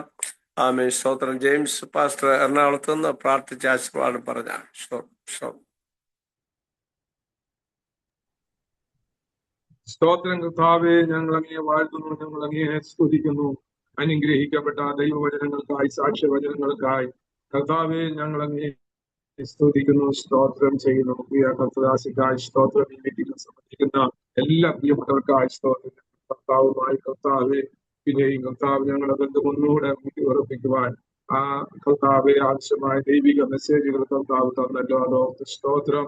തുടർന്നുള്ള ദിവസങ്ങളെല്ലാം കർത്താവിന് വേണ്ടി സമർപ്പിച്ച് അനുഗ്രഹിക്കപ്പെട്ട ക്രിസ്തീയ ജീവിതം ചെയ്യുവാൻ കർത്താവ് ഞങ്ങളെ എല്ലാവരെയും സഹായിക്കണമെന്ന് നേടിയിരുന്ന ദൈവദാസന് വേണ്ടി പ്രാർത്ഥിക്കുന്ന ഈ മീറ്റിംഗിൽ സംബന്ധിക്കുന്ന എല്ലാവർക്കായി ഞങ്ങൾ സ്തോത്രം ചെയ്യുന്ന കർത്താവെ തുടർന്നുള്ള ദിവസങ്ങൾ ദിവസങ്ങളായി തീരട്ടെ, ദൈവിക വിടുതലിന്റെ ദിവസങ്ങളായി തീരട്ടെ. ഞങ്ങളുടെ കർത്താവുമായിട്ടുള്ള ബന്ധത്തിൽ കർത്താവ് പൂർണ്ണ സമയം ഈ ഭൂമിയിൽ ശേഷിക്കുന്ന ആയുസ് മുഴുവൻ കർത്താവുമായിട്ടുള്ള ബന്ധത്തിലായിരിക്കാൻ കർത്താവ് ഇടയാക്കുന്നതോർത്തും ഞങ്ങൾ നന്ദി പറയുന്ന കർത്താവെ സ്തോത്രം. ഇത്രത്തോളം അനുഗ്രഹിക്കപ്പെട്ട മെസ്സേജ് കർത്താവ് നന്നായി നന്ദി. അങ്ങ് പ്രാർത്ഥന ഘടകനാൽ സ്തോത്രം. സകല ഞങ്ങൾക്കായി ജീവിത നാമത്തെ ചോദിക്കുന്നു, കേൾക്കണം. ഇതാണ് പ്രാർത്ഥന കേട്ടതോർത്തും ദൈവത്തെ സ്തുതിക്കുന്നു. സ്നേഹപുത്രനായി നമ്മെ ആശ്വസിപ്പിച്ച് വഴി നടത്തുന്ന വിശുദ്ധാത്മാവിന്റെ കൂട്ടായ്മ നാം പ്രാർത്ഥിച്ച എല്ലാ വിഷയവും ഇപ്പോഴും കർത്താവിന്റെ രണ്ടാം ഉണ്ടായിരിക്കുമാണ്. ആമേൻ. സ്തോത്രം. ഇന്ന് രാത്രിയിൽ നമ്മുടെ ക്ഷണം സ്വീകരിച്ച് ആമേൻ വചനം ശുശ്രൂഷിച്ച അനുഭവങ്ങൾ പങ്കുവെച്ച ആമേ കർത്താവിന്റെ സ്നേഹത്തിന്റെ ആഴം പങ്കുവെച്ച കർത്താവിന്റെ ദാസിയോടുള്ള നന്ദി അറിയിക്കുന്നു. നമുക്കൊന്നുകൂടെ കർത്താവിനോട് അടുക്കാം. ഈ ദിവസങ്ങളിൽ കേൾക്കുന്ന വചനം നമ്മളെ ആമേൻ കർത്താവിനോട് കൂടുതൽ അടുക്കാനും സ്നേഹിക്കാനുള്ള അവസരങ്ങളായി മാറട്ടെ. കർത്താവിന്റെ ദാസിയോടുള്ള നന്ദി അറിയിക്കുന്നു. ദൈവം അനുഗ്രഹിക്കട്ടെ. പ്രാർത്ഥനയിൽ കർത്താവിന്റെ ദാസിയും കുഞ്ഞുങ്ങളെ വഹിക്കാനായിട്ട് ഓർപ്പിക്കുന്നു.